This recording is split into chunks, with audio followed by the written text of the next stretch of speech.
Let me clear my throat. Yeah, that's better. That's better. Somebody pass around the offering.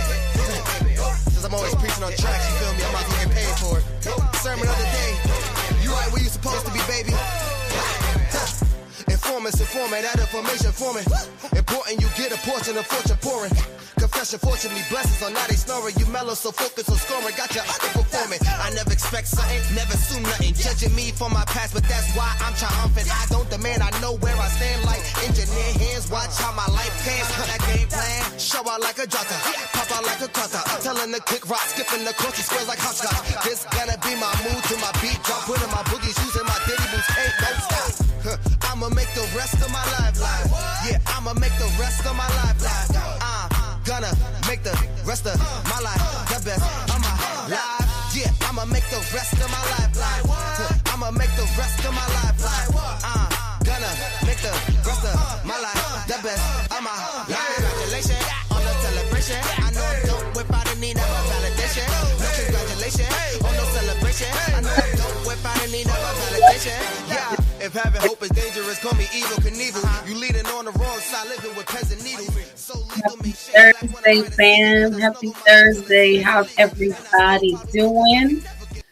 Good to see y'all. I hope you have had a great week so far. Can you believe we are on the 21st day of May? My goodness, the year is pretty much halfway done, but yet we're still here, so that's a good thing. That's a blessing. Amen and amen, right? I know we're not on the Christian side, but still, y'all know I'm a God's girl, so you're gonna get a little Jesus when you get me.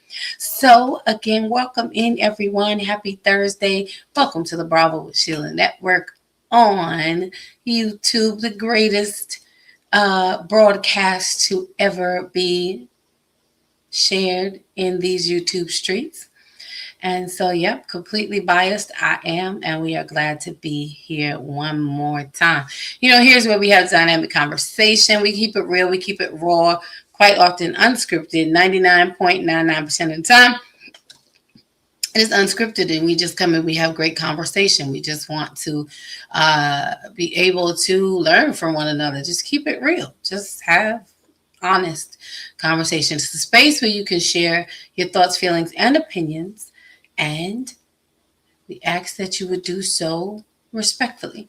That's our number one rule here on the Bravo with Sheila Network. So with that being said, if disrespect is found in the comment section or on the panel, we do have our wonderful, amazing moderator, the Inne Kenya, who is always here in the house. What would we do without her? We pray we never finds out. She says, hey, Bravo with Sheila Network. She says, hey, Dawn B. And we appreciate her so very much. She is always on her post greeting you as you come in. And she doubles as security because if we need anyone removed, she is so gracious to be able to do that also. So she doubles as security as well.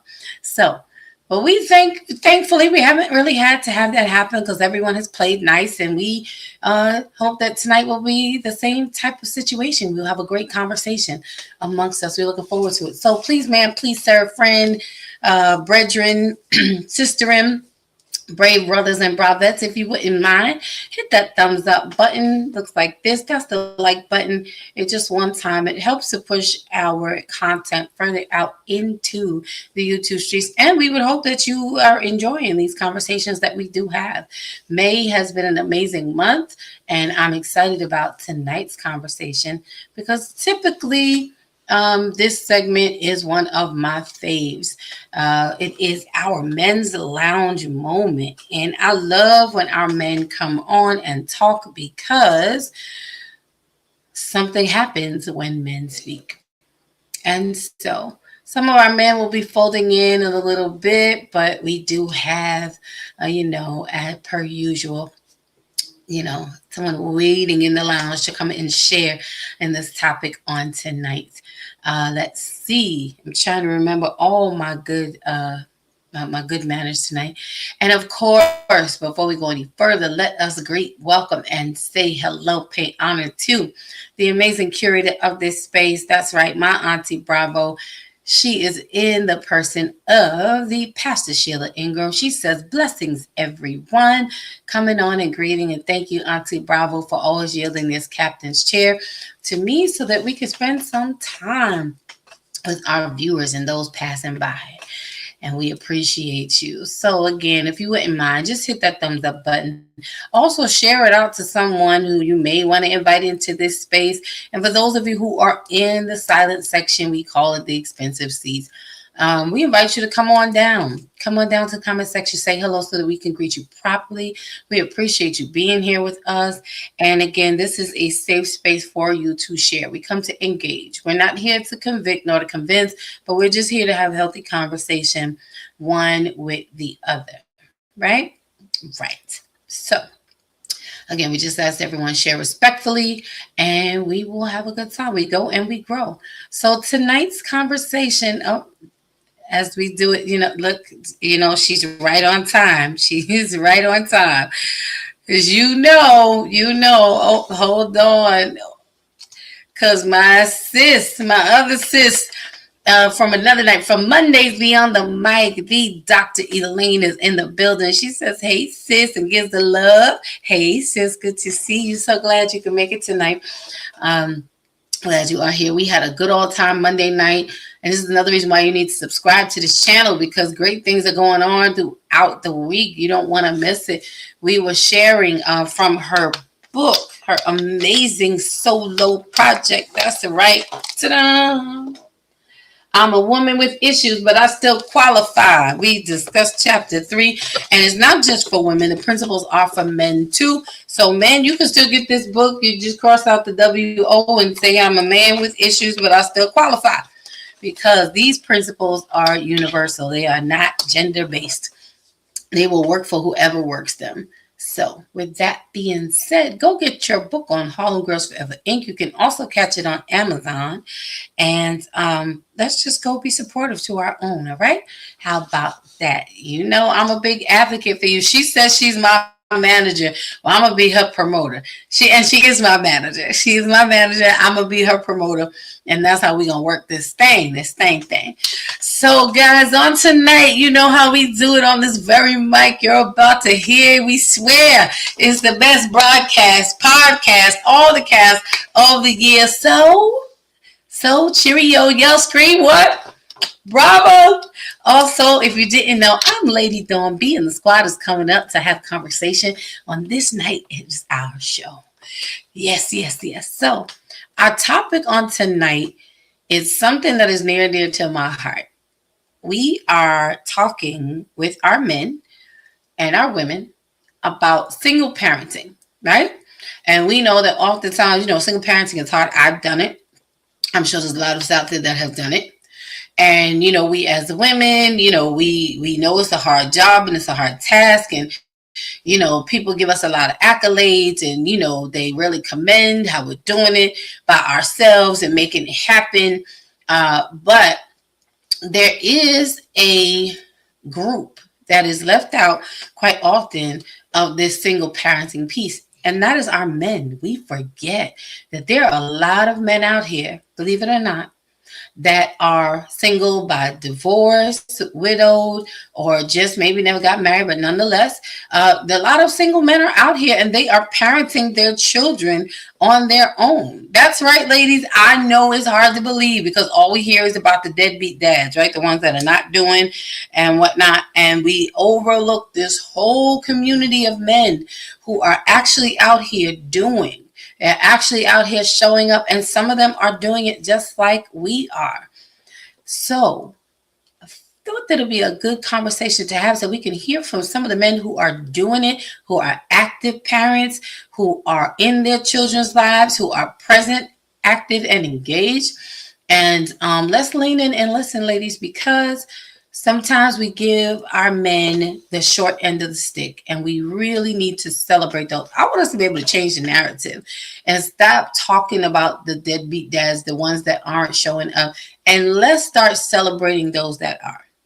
So tonight, I have a special guest with us this evening. He's usually in the chat section, but tonight I got him to come up to the panel. Yes, indeed. And he is in the person of Big Clay is in the building. That's right, y'all. He's in the house. Hey, Big Clay. How are you? Can you hear us? I'm not sure if he can hear us yet. Hear me? We can hear you now. Okay. How's everyone? We're good. How are you? Good, good, good. Good, good, good. Thank you for joining us, honey bun. I appreciate you.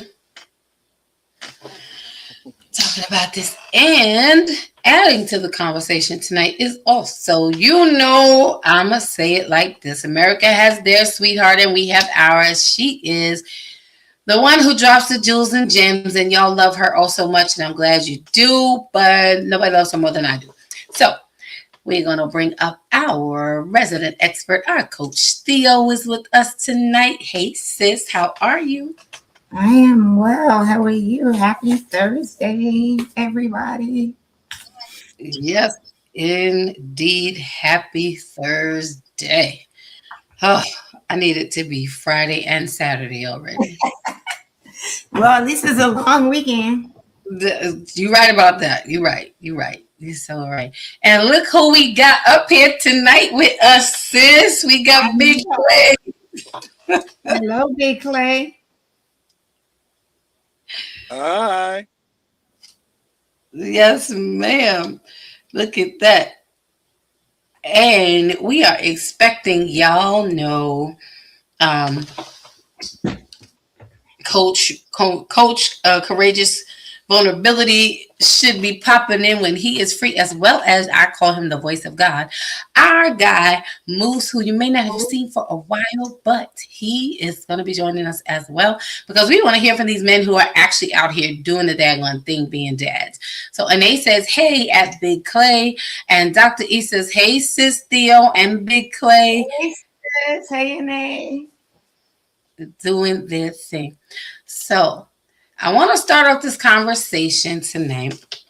And I know for the month of May, it's usually, Mother's Day, and, we will wear this month out. Like we take it to 30 days, or rather 45 days, really, when it comes to celebrating moms, and we'll give the men about 4 hours when it's Father's Day. But I wanted to start off this conversation tonight just saying thank you to the men who are active fathers, parents, and are showing up in the lives of their children, being that male role that all kids need, because it is important. Now, ladies, I don't want us to be bitter and mad. I know we always talk about there ain't no good men, and we just, some of us, we got to put that bitterness to the side, because there are men out here who are doing that job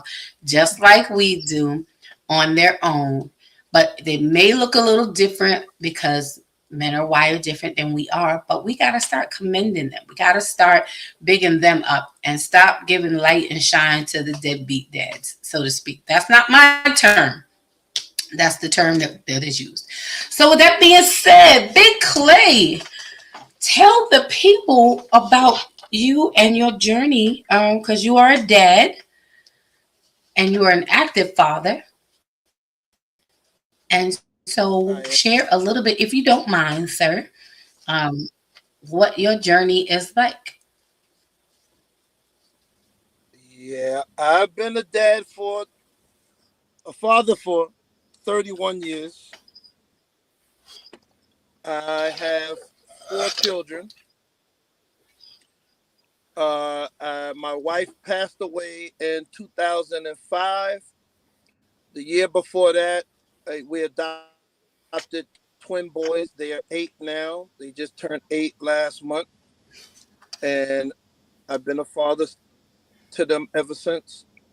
We received them, and nothing but love, and caring for them, doing all the things that a father should be doing, and just taking care of them, doing what we do, taking them to school, making sure they learn things. I'm teaching them trades like what I do.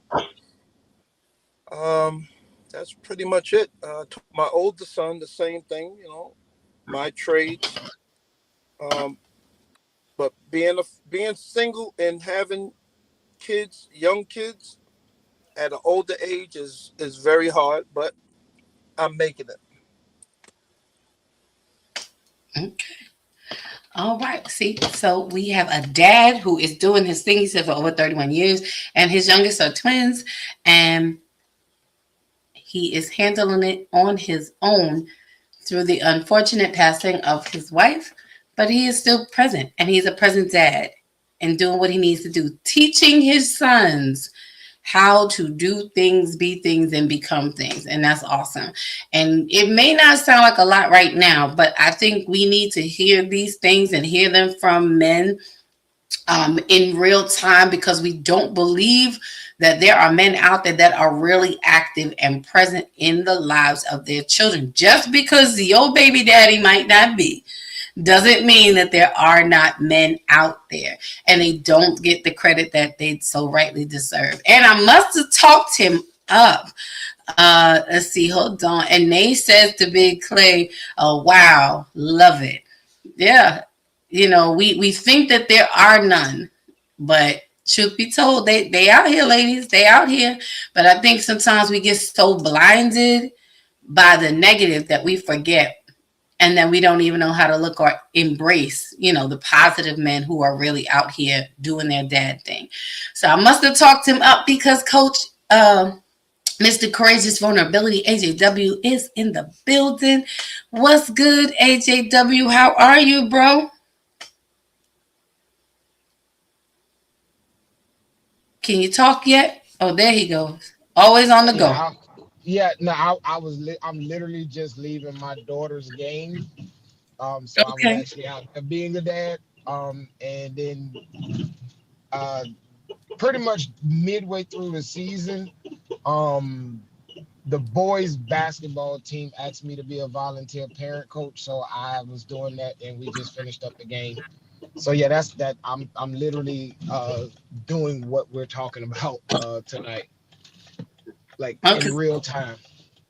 Look at that, in real time. And that's one of the things that I love. I don't think people, again, and women really give the credit to men that you deserve, because again, this is another man who is active on his thing in real time, literally on the go. Yeah, like, and they said, hey, right. See, and they says, hey, at Coach Justin. So hey, she sees. Hey. I'm gonna behave a little bit, maybe. It's still early. It is still early. I don't know, but that's okay. And they is here, so she'll know how to regulate. So thank you to you. And we have Big Clay in the house. Justin, do you see this? I see Big Clay over there, ain't it? What's going on, big brother? Ain't much, Justin. How's everything with you? Man, one day at a time. Been working. Been up since about 4. And I'm actually doing the same thing. I got them at football practice right now. Yes, sir. Yeah, don't believe what they tell you. The truth is, the ones that do it quietly. Oh, I know. Nothing nobody. I know what I do. Exactly. So yeah, and it ain't. I guess if anything, what I would speak to the situation is that,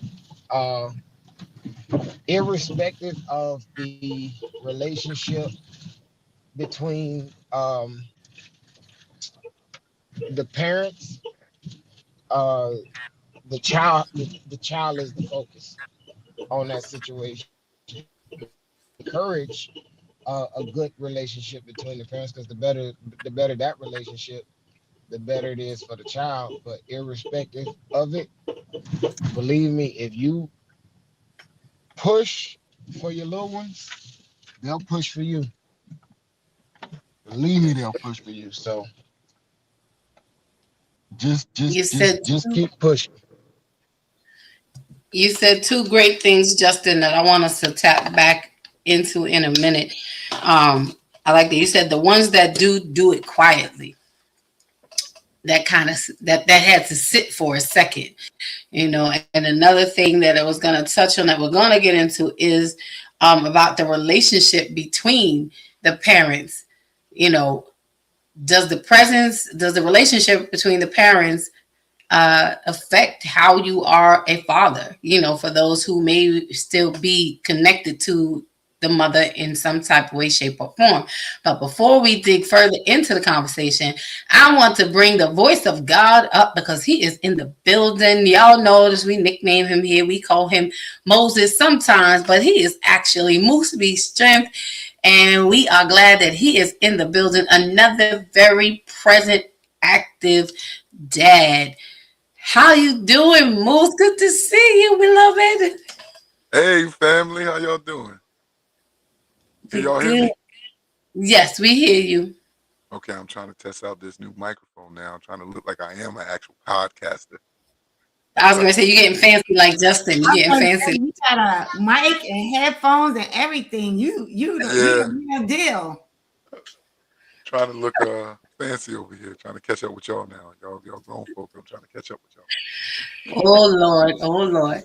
So listen, I appreciate you guys being here. And Renee says, "Hey, Moose B, you know we appreciate you guys being here tonight." And all three of these men are active fathers and parents that and are actually in motion, even as you think we're multitasking. These men are multitasking as well because they are fathering as well as coming on here to share and to talk and to enlighten us about what life as a father in that father space, that active father space looks like, because I think we tend to overlook it. One of the key points that I brought up or I was mentioning was that angle of being a single parent, you know, and how a lot of us, we get more recognition as women. And then, you know, as Justin said, but there are men out here, such as yourselves, who are not just single fathers, but who are active and present fathers, are engaged fathers, you know, who are showing up for their kids. Sometimes you're taking on, and I hate gender roles, but sometimes you're taking on a lot of the bulk of the responsibility with raising your kids to give the mothers, you know, maybe a break, or just, you know, you just picking up, I don't want to say picking up the slack, but maybe you are picking up the slack, you know. So I want to ask you, gentlemen, you lovely melanated brothers of mine, as fathers, single or active, what is one of the greatest challenges that you find in being a single or active father? I think it's important we as women hear where your hearts are, because we tend to think that, oh, you know, sometimes dads just do the fun things, or you just come pick up the kids, you have them for a weekend or whatever, you know. But in real life, in real time, sometimes y'all don't get a break, just like we don't get a break. You know, you can't assume, and we just think that you can do it all. I think that your emotions are overlooked, that your need for relaxation is overlooked, and that the appreciation of you being present is often overlooked. I know Justin is driving, so he may be in and out, but help us to share with us on tonight. We could, whoever wants to start. Big Clay, you want to share what is one of the major challenges that you find in this fathering role as a single parent? Moose, you can share.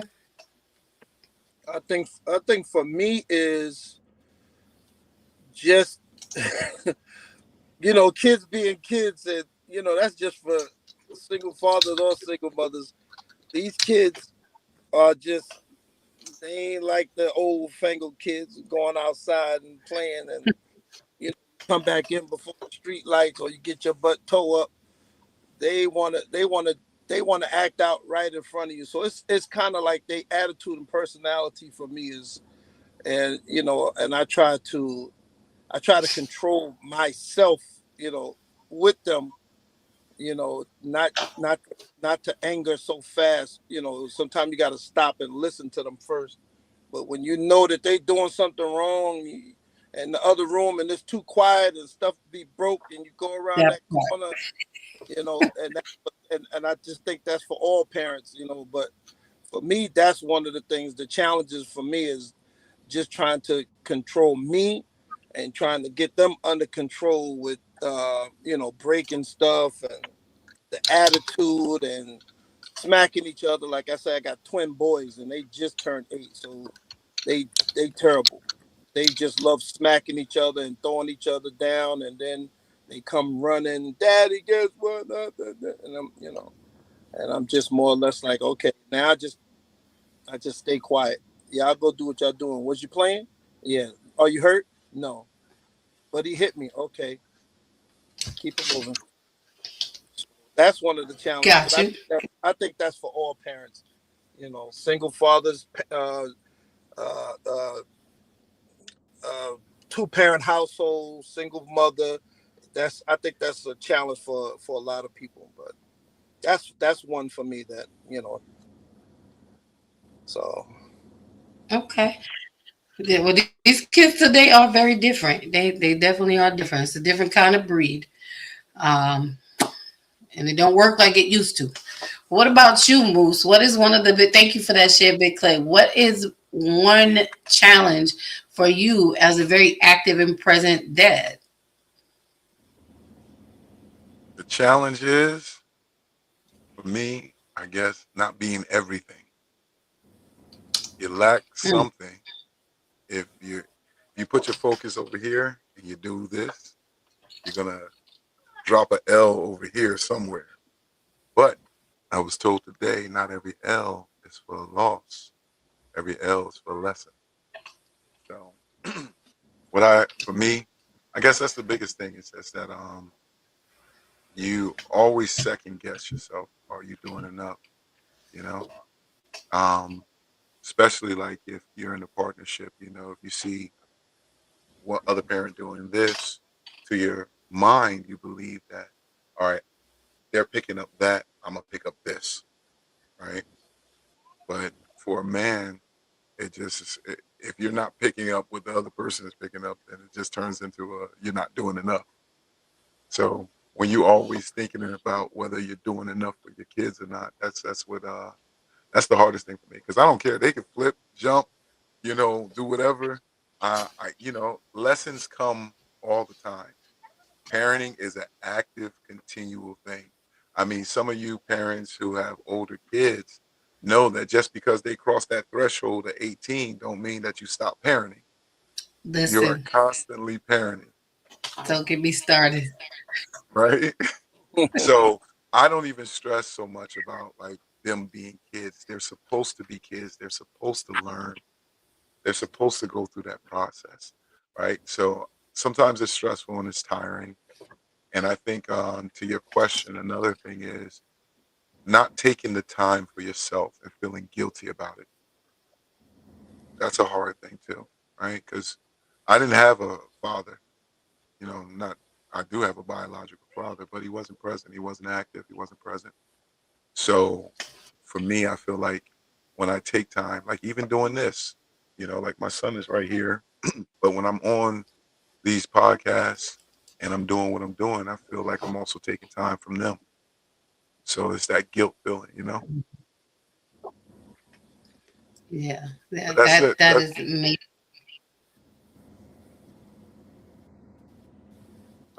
Now, thank you for that share. You said you and Clay have you know um, shared some really basic points, but I think there are things and not basic and simple, but everyday things that I think as women we don't often think about, that's how you as men handle and manage this role as parenting.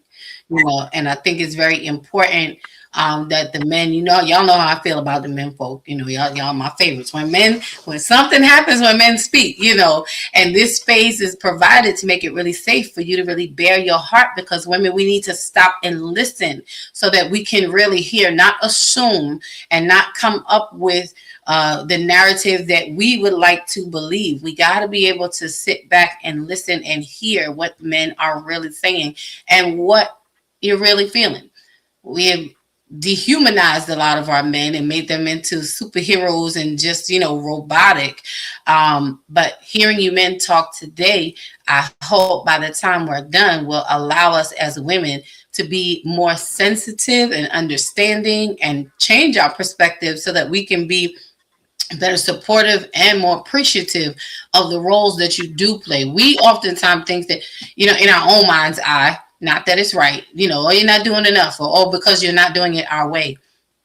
And then that diminishes what you do, and what you are doing and your presence in the lives of your children. So thank you both for what you shared so far. Welcome in Vaughn, the Invisible Man. Eric, he says blessings all with a million L's because he likes to greet everybody. So make sure you grab the L that is for you because he is saying hello. So Coach AJW, what about you? I was asking, I don't know if you fell off before, but I asked the gentleman, I asked your fellow brethren, what is one of the things that is a challenge for you as a active father, single father to some degree because you're divorced. So you are single parenting because you are very present in your daughter's lives. But what is one of the challenges that you deal with and face in being that?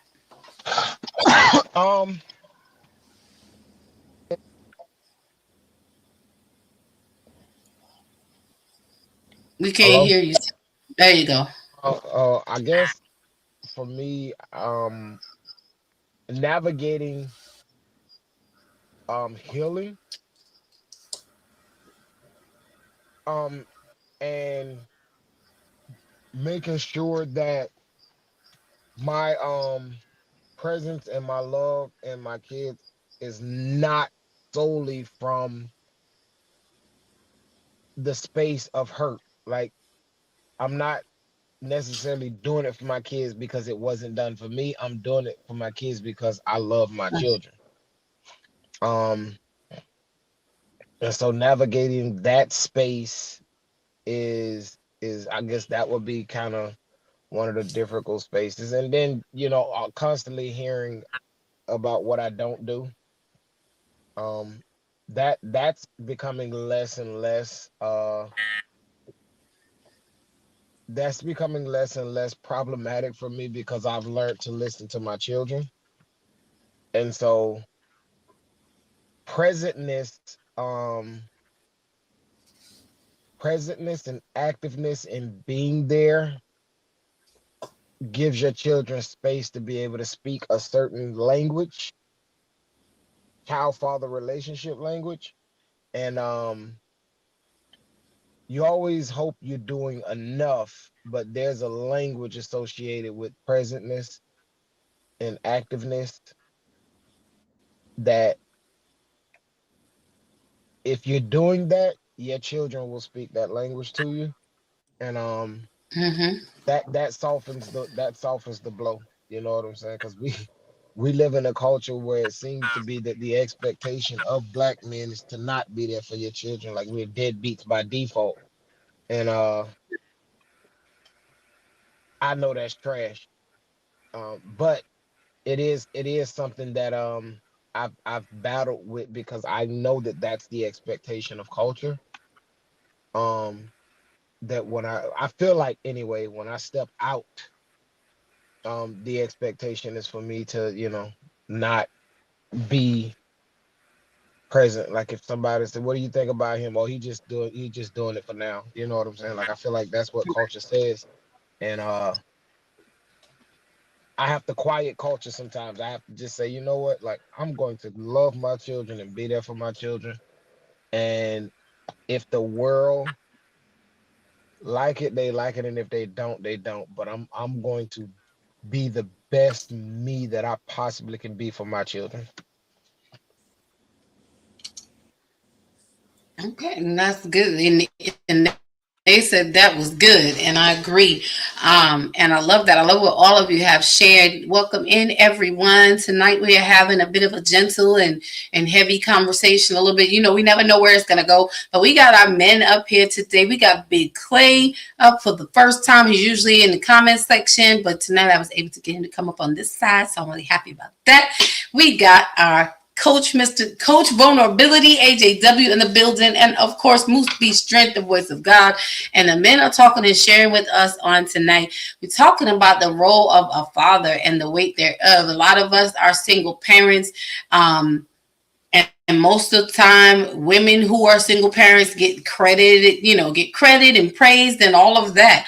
But there are a lot of single men out here who are holding it down, who are being present fathers that don't get the appreciation or the acknowledgement that they need. So tonight we are talking with our men who are doing it in real time. And these are 3 men who are present and active in their children's lives, even right now in this very moment, while they're sitting here on this podcast. Big Clay has his kids, his sons at football practice. Moose has his son and, his kids at home and still navigating that space. And AJW is being the coach of all. He's just coaches of everything. Coaching the basketball team, the girls and the boys, and doing things and coaching people and coaching life. And they are still showing up tonight so that we can hear, because we need to hear the men's hearts again, because these are men who I think get overlooked when we say there's no good men out here. And, we talk about, like you said, the deadbeat dads and whatnot. Justin said something that I had to write down. I'm going to have to put that on a t-shirt and give you credit for it. But he said the ones that do it quietly. Men are showing up for their kids in ways that we do not acknowledge. And so he was asking them what was one of the major challenges that they each deal with in being in that space of a father doing that parenting role by themselves. They all shared great things. I want to ask you guys, as men who I would say have had the absence of a father in your lives, how does that affect you, or does it affect you in how you are parenting your children with your presence, with your kids? Any one of you can start. Big Clay, you want to share? Moose, Justin? For me, my father wasn't in my life, but I learned to navigate the world for myself. Like Moose said, all of those L's are not losses. They're learning, and I always say LLL, which is living life and learning, right? And we do that every single day. We learn something every single day. And I had a lot of buddies that always say, I didn't have my father in my life, so I'm doing this, I'm doing that. I was a criminal. I sold drugs. I did, and I said I didn't have my father in my life either, but I turned out to be a better person, and I teach my kids that. And for me, I teach other people kids. My friends bring their kids to me, and when they want them to learn something, and as men, I think that's what we should start doing. Not even your own kids. Grab somebody else's kids and teach them something about something that you want them to grow up to be like or to be of. And that's one of the things that I do. I love to teach. I love to teach kids no matter what, because a lot of them don't have fathers in their lives, and it doesn't always take a father to be in their lives. But if they're learning, or they have somebody to teach them, and they don't have to be their father, they will absolutely learn something. For the ones that want to learn. And I've sat down with hundreds of kids in my church in New York and in Florida, God kids, and just give them some words of encouragement at all times. Like, I know certain things is not in your life, but I'll be in your life, and I'll show you, you're doing the right things. And if you need something, come to me.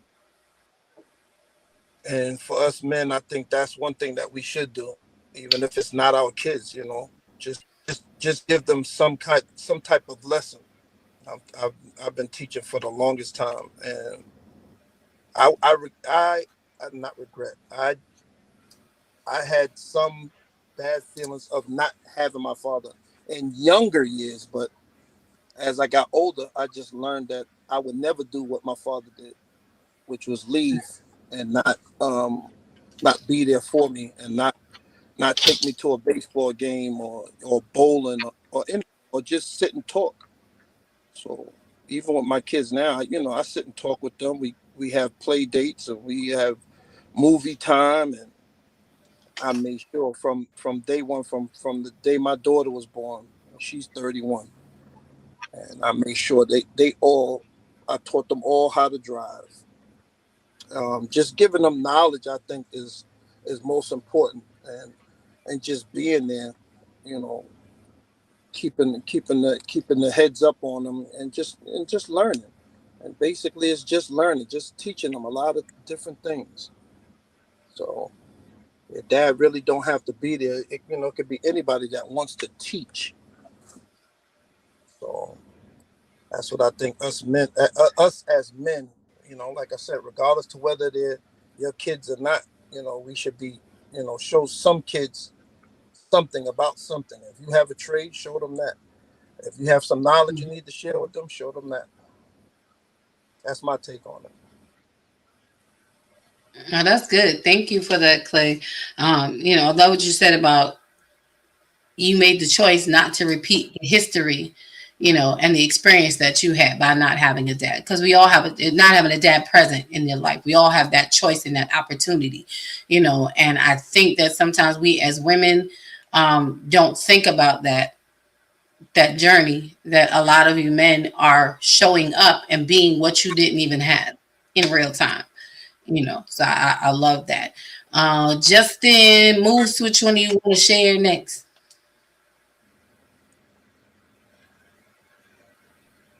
I guess I would say for a very long time, I didn't understand how much not um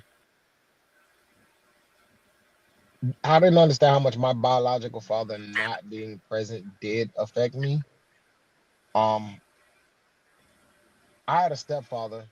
Um, he worked a lot, and my mother never really spoke. My mother never really said much of anything about my biological father. Uh, but for me, growing up in the time that I did, everything on TV was just about deadbeats and dads not being there, and anytime you heard about it. And so I feel like culturally I was affected by his not being there, but not in the house in as much as it was on the screen. And I reached a space where I detested him for not being there. And I encourage this to anybody that has a father that is willing to have the conversation. If you can have a conversation with your father, have that conversation. I didn't like everything he said. I didn't care for everything he said, but that conversation liberated me. So initially it was a task, um not having him present. Um Him not being present definitely made me push with everything I could to make sure that my kids never have to experience those emotions that I had to experience as I grew up and I understood what that lack of presence meant, um, and how it felt. But yeah, I strongly encourage anybody that can have the conversation, because I work with some people whose father won't give them the conversation. And that's devastating. Um, it's devastating to hear that the young man can't even get the conversation. Um, However, if you can do that, and if you're in that situation where you can't get the conversation, use that energy. Don't allow that energy that develops as a result of that to tear you down. Use it to be better, and it that is a long lasting burning fuel to be better, in my humble opinion. Thank you for that, AJ. That's really good. There's a normalcy of the expectation of absence when it comes to fathers, like you said, which really is crazy in these days and times when we think about it, where it's like you're the odd man out if you have both parents in the home. If you have both parents in your life, it is crazy culturally, the normalcy of absence of fathers in the home, and that we just accept it as okay. It's the status quo. But the importance of a father's presence in the life of children is so very heavy. It is what helps mold. Like, you are the missing piece of what helps mold a child, into a whole person. So thank you for that share. And yeah, if you can have the conversation, have it. And maybe one of the questions we can ask and try to figure out and give some guidance as to is what happens, how you navigate that option of not being able to have that conversation with your parent. Where does that go? Where do you go? Because we all need that. We all need that. But if that opportunity doesn't arise with your biological, then we got to find something and someone else to have that conversation with. So thank you for that highlight, Justin. Moose, you want to share? All right. So first and foremost, I'm all over the place because I got these kids here with me. Right? It's okay. You good. You good, bro. So I need the question again, but there's things that Big Clay said and AJW said and you that I want to kind of like touch on, but I want to answer the question first. So if you can read the question. Sure. The question was related to how has not having your father present or active in your life, how has it affected you in parenting your own children and how you show up for them? I'll be honest with you, and this goes back to Clay and to AJ. So I'm in the middle, right? Well, I'm moving to the middle. So a lot of how I parent and show up with my kids is due to not having my father, right? And that also encompasses also the place of hurt that AJ talked about that he was away from trying to parent his children. So I'm kind of like in a space where the hurt and me trying to be better and different than my father is constantly in play. So it shows up very much so in my day-to-day life with my father, with my kids, and their mother. It shows up consistently. I remember the first time I got a chance to meet my dad where I can consciously remember and talk. And his reason for not being in my life, he blamed my mother. He put all the blame on her. Yep. And I grew up, my mother never spoke negative about my father. Never said a negative word about him. I grew up and had to learn about my father. And the first time I, as a 8-year-old boy, get the chance to sit down and see this guy I've been looking for my whole life kind of thing, right? His thing was, I ain't been in your life because it's your mom. And I looked, and I mean, I was 8, so, but still to me, that wasn't enough of a reason,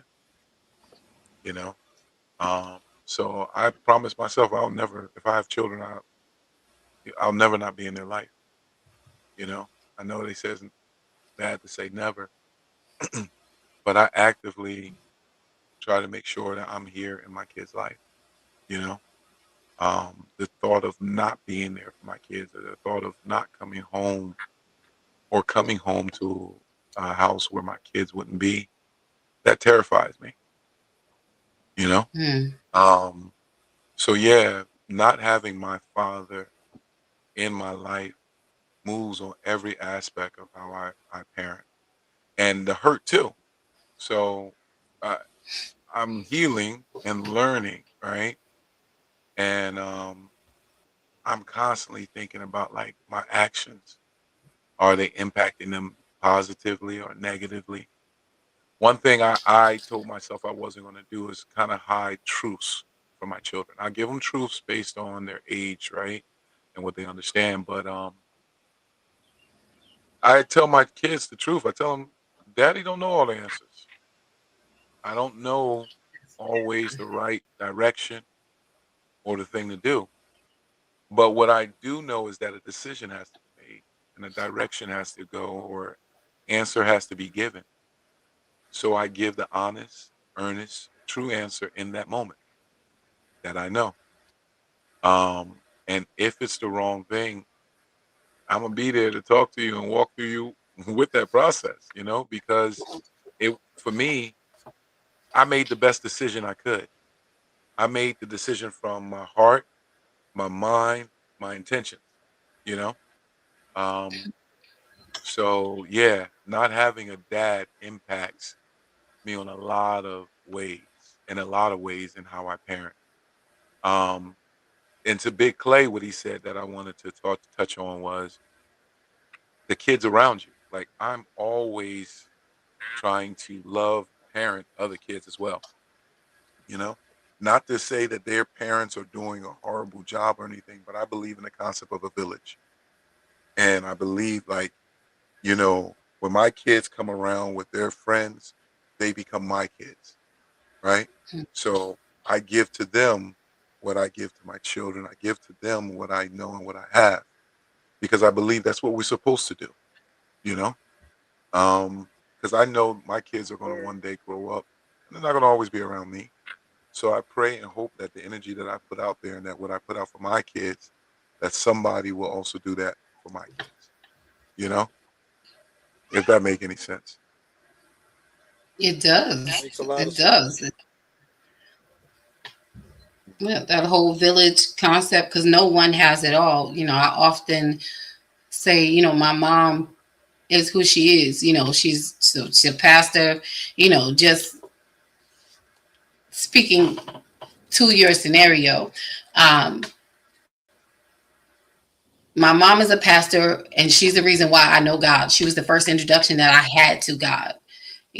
But as I've gone along this journey, as much as she has taught me, and she's amazing, there's a piece of me that she could not teach. She could not instruct. She could not. So, God adds other people into your life. Here we go with the village in order to help those pieces of you grow. And it doesn't take away from, that core values and that core presence of my mom. But there comes a time where we do need the village because everybody has a part to play.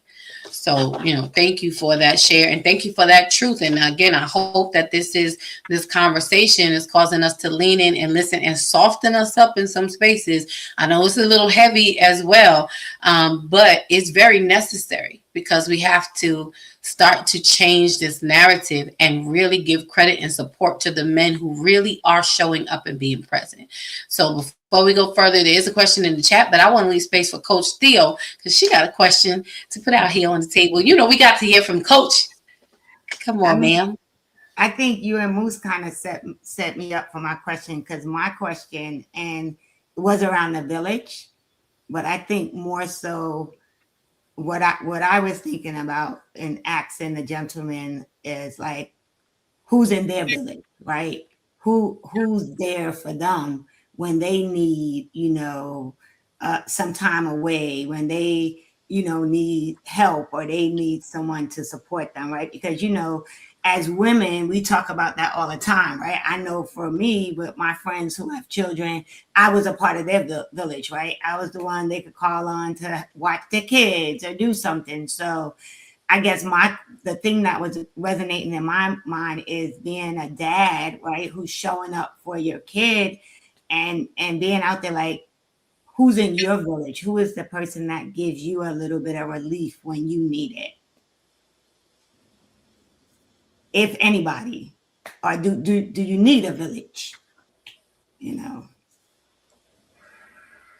I don't have a village. I have family, but they don't live near me. And their grandmother is 10 hours away. And I see my extended family is 17 hours away. Until they get here, then I'll have a village. We But come. the only time I have a break is in the summertime, and I drive 10 hours to take them to their grandmother's. Okay. I have brothers. One I don't talk to because he told me he's going to kill me. Mm-hmm.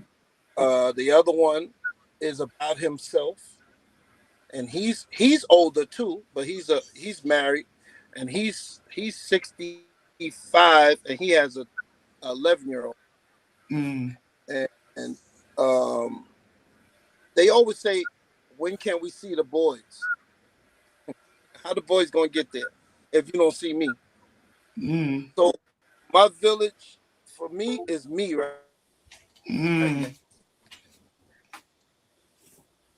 Sometimes I can depend on a grandmother, and most Christmases she'll come and she'll spend probably a month with us.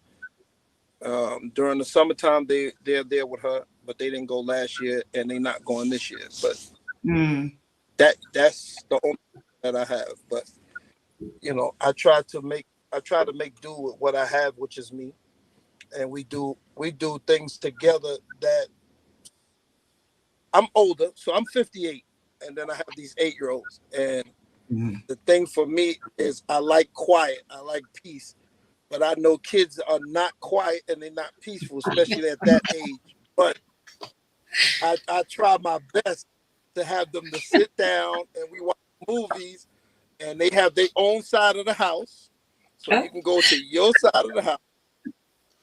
Dawn knows. Go to your side of the house, or go upstairs to the loft. So there's a TV in every room, and there's a TV in every space.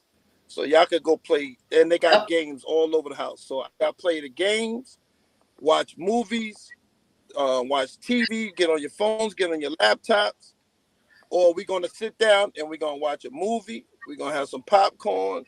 We're going to go out to the trampoline park where I can sit by myself and they could just run wild. And that's it for me. So it's always just been me for the past 5 years. So. And that is true. That they have a whole side of the house to themselves. Like, for real. No lie. And there is literally a TV in every room. And I'm not talking a little table TV either. Justin or Moose, either one of you available, you want to answer Coach Steele's question? Because we have another question in the chat as well. I think I'm like all my family is in Florida, so it's I guess I'm the same way as Clay is. It's me. But I guess like for me, I've kind of structured my life where when it's my time to be with them, that's all it is. And so I don't necessarily look for a village. Like if it's their time, I'm not doing anything else. I think about it, like I don't even know that I could mentally bring myself to do something else. And I know it's their time. So yeah, I guess from that perspective, as far as like having somebody that can take the kids when I need to do something, I don't necessarily have that. But in terms of village, like I got to feel and actually be supported. I have Men Village Men Support Group. I have Moose. I have one of my best friends, Lewis. I have people that I can talk to and we can have needed conversation from the experience of fatherhood that helps me get through. But yeah, as far as a babysitter, I ain't got a babysitter. Okay. What about you, Moose? If you are free, I know y'all are all again actively parenting right now.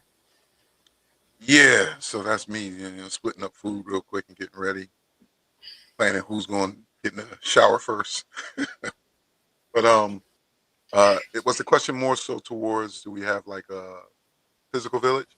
Like a support system. hmm Mhm. I would say yes, right? Most of my physical, like readily available support system, usually it comes from my in-law side, actually. Um, and you might hear them in the background. Don't worry about it. You good. But on my side, I do. It's just that some of my family lives a lot farther away, so we have to tend to take trips like about 40 minutes to an hour, depending on who we're going to. So what I do tend to do is, you know me, I create villages and family wherever I'm at. So even in my community, I've got some great neighbors who the kids can at least get together with and get distracted, and then I can breathe for a moment in that space, Right. And then as far as for me personally, um, I have an amazing family that I can talk to, and that encompasses all of my family that I've also gained in the last year, over the last year, Justin included, Lady Dawn, Lady Theo. Um, Lady Dawn, I've spoken with Coach AJ. I've actually Listen. been and for those who are in the Irvington, New Jersey, can I do that on here? You can do whatever you want. Yes. The Yes, you can. Irvington, New Jersey area, Coach AJW. Um, he's a life coach and a mentor, and he runs a men's group. So not only does he go to Man Village, right, where he gets his refill and he gets to be able to teach and be there with men. Find me my thing right there. Okay, well, you sticking your face in her face? No. Keep your face out of her face, all right? Um, so he also runs his own men's group twice a month in Irvington, New Jersey. So courageous coaching is full effect, and I had the honor Yes. to go to and participate in one of his men's group meetings. That's probably for the fish tank too. So you can go ahead. So I got a chance to go there, and I know Justin personally, but I can tell you that he was definitely meant to help and heal. I got a chance to sit in that session with him, and I mean, it was amazing. Um, I recommend people go to therapy. I recommend people. Open all of it. But bro, we already going. We might as well go all the way. Oh, that is. Okay. So I recommend therapy. I recommend groups like that, right, for both women and men. I think we need each other to heal each other. I think we need spaces where men can heal with men, spaces where women can heal with women, and then we need collective spaces, right? And then we need to find the spaces where we our children can see that type of healing, you know, collectively, so that they can understand. This is necessary, right? Because we're not gonna fix all our problems alone. But anyway, dude, hey, listen, you gonna have me whoop your butt on live TV, man. No, please don't do that. Please don't. What I'm saying He was is joking. that, I'm joking, people, joking. See? So hold on. Listen. This is work, bro. This is work. Seriously. I'm gonna cut my mic. I love y'all. I'm gonna come back. There's no seriously. But again, this is they're active fathers. They are active parents. They are still doing what they need to do while they are here. And it goes to show. Say it again. Huh? That was something me and you was talking about men needing other men, remember? And having those conversations. Yeah, I was gonna say that too. Thank you for bringing it up, because we just literally had this conversation last night. Clay and I was talking, and we were talking about men needing other men. I keep saying, like, us women, we have all of these millions of women's groups and all of this stuff, and I keep saying, like, men, don't be fooled by every time there's a women's conference and all this, because a lot of it is us commiserating together.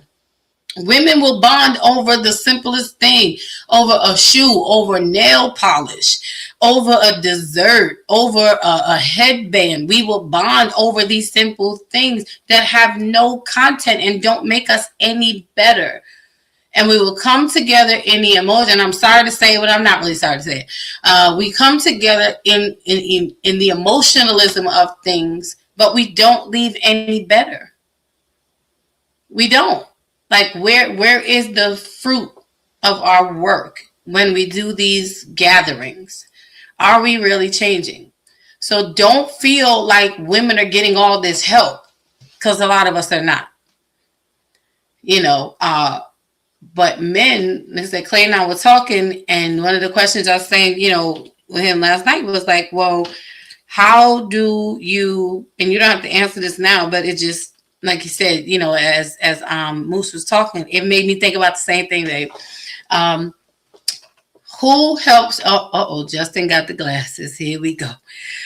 Who helps to mentor the men who are in their 40s who didn't have that mentoring, that now have to mentor or be that model figure in these younger men? Yes, Justin, I said it. I said what I said, and I meant it concerning ladies, because it really gets on my nerves. It really does. And I feel like more men come together in a genuine healing space and come out different. And I said this before, like, ladies, we keep thinking men are not going to heal and they're not going to become anything. And you men have been healing in silence, like you said. And now you are popping up whole and together with all your ducks, and your horses in a row. And we as women, like, half of us are not ready. Like, are we ready to handle the healed version of men? Are you really ready to partner with a man who is a single father, who's not the father of your kids? Can you handle him being in your presence or coming into your life as a healed whole person, a real father to his kids, when the father to your kids is not? That's a struggle. Y'all know we talk real here. That's a real struggle. And we will forever not believe that this man is genuine and legit. Like, you can't be taking care of your kids the right way and being there for them because my baby daddy don't do. That's you. That's you. We cannot put that mentality on the healthy men in our lives or make you accountable for being healthy. I hope what I'm saying is making sense. I hope y'all are getting it. You gotta receive or be able to receive these healed whole men, because these are 3 men right here who, as you are seeing, all of them are for real. Like, you can't make this stuff up. It is not scripted. They are present, active fathers in their child's lives, showing up for them and still taking the time to come and talk to us. Let me read these questions in the chat, because I was getting ready to feel like it was Friday night. I was going to start preaching. I'm just saying, y'all know how I do. Denitra, the Soft Life Strategist, my sister's in the building. Sis, she says, hello, fam. Shout out to the active fathers. Yes, ma'am, and yes, ma'am. And May says, she's saying, hey, Denitra. She's welcoming. And Dr. Elaine says, bravo to all the dads that are truly daddying. Yes, give it up to you guys. And then there's a question in the chat that I want to read before we segue into another, and I want y'all to be, if you want to answer, you can, if all 3 of you or if just anyone. But yeah, I'm so glad Moose said what he said, because again, it just echoed a conversation Clay and I like literally just had, like literally 24 hours ago. And Nate's question is, do you, Big Clay, Moose B, and Justin, do you extend your amazing gift of being an honorable man as a mentor for other young boys/men? And I think they all kind of answered that, but I will give you space to elaborate more if you would like to. Yes, I like I said, I've done it. My friends, and my church family that I had in New York, they all would bring all of their kids to me, boys and girls, and just to have a sit down and learn something. And I was teaching the boys trades, and if the girls wanted to learn, I'm teaching them. I taught them how to drive. Just things that you would think of that a father would do with their kids. Like, you showing a 12 or 13, 15, 16-year-old how to drive because that's what they want to do. The other ones want to know, how to play a game, how to maneuver in life. It's just various things that you're going to teach these kids. If you have the knowledge, whatever you have, I should say, whatever you have to give to somebody, you should give it. And I've done it. I've done it over the years. All my friends, all my nieces and nephews, all my friends in church, kids, I had them all. I used to have about 20 kids at my house at one time on the weekends. So I did it. And I loved it because I love kids. I love kids. So. And now you're about to have Jalen. I'm about to pack him up. And I can't wait. We trading. He's gonna take Jay. I'm gonna take the twins, and everybody's gonna be happy. AJ, Moose, either one of you want to answer that question as well? AJ, I know Moose was just plugging, shouting out, and y'all know you can definitely shout out what y'all do over here. Yeah. I do it. So I think that's a part of the reason that I was asked by the school, my daughter's school, to be a volunteer parent coach is because I go to all of my daughter's games. I'm the water guy, so I bring water for the boys and the girls teams. If we are at a school that has concessions, I will buy something to eat for every child on the team, cheerleaders, all of the basketball players. I have guys, young men that I see displaying behavior that can lead them to somewhere else. I don't mind pulling them to the side and having a needed conversation with them. I guess one of the things I'm most proud of, my 13-year-old daughter likes one of the boys on the basketball team. And she came to me and told me about it. And I had a conversation with the young man, and I was able to, just let him know, like, listen, I want to understand, what do you mean she's your girlfriend? And I had a conversation with him about what that can mean at their age. They are hormonal creatures at this point. And I just told him, like, listen, I don't want y'all sneaking around. I don't want that. I don't want y'all to do anything. I want you to understand the repercussions of it. We had a real conversation. And ever since we've had that real conversation, the young man goes out of his way to speak to me, to let me know he got good intentions. And so I find that to be impactful. I think that's a worthy attribute, even if it's not my daughter. The fact that he's willing to have a conversation with a parent is a good thing. One of my focuses when I was before I finished and got my certification was dealing with adolescent youth and mental conditions. And so a lot of times I find myself at the game. Even tonight, for example, there's a kid on the team who is extremely good at basketball, but his confidence blocks him. And so I had a conversation with him, And I told the head coach, like, put him on the court, just see what happened. And he went out there and showed out in 3 minutes. You know what I'm saying? And when he got off the court, he started criticizing himself. And I'm like, listen, bro, you did a good job. If you thought you was going to go out there and make every shot, you better than Michael Jordan. But in those 3 minutes, you impacted the game, and that's all you can do. And so as far as young people go, I do that.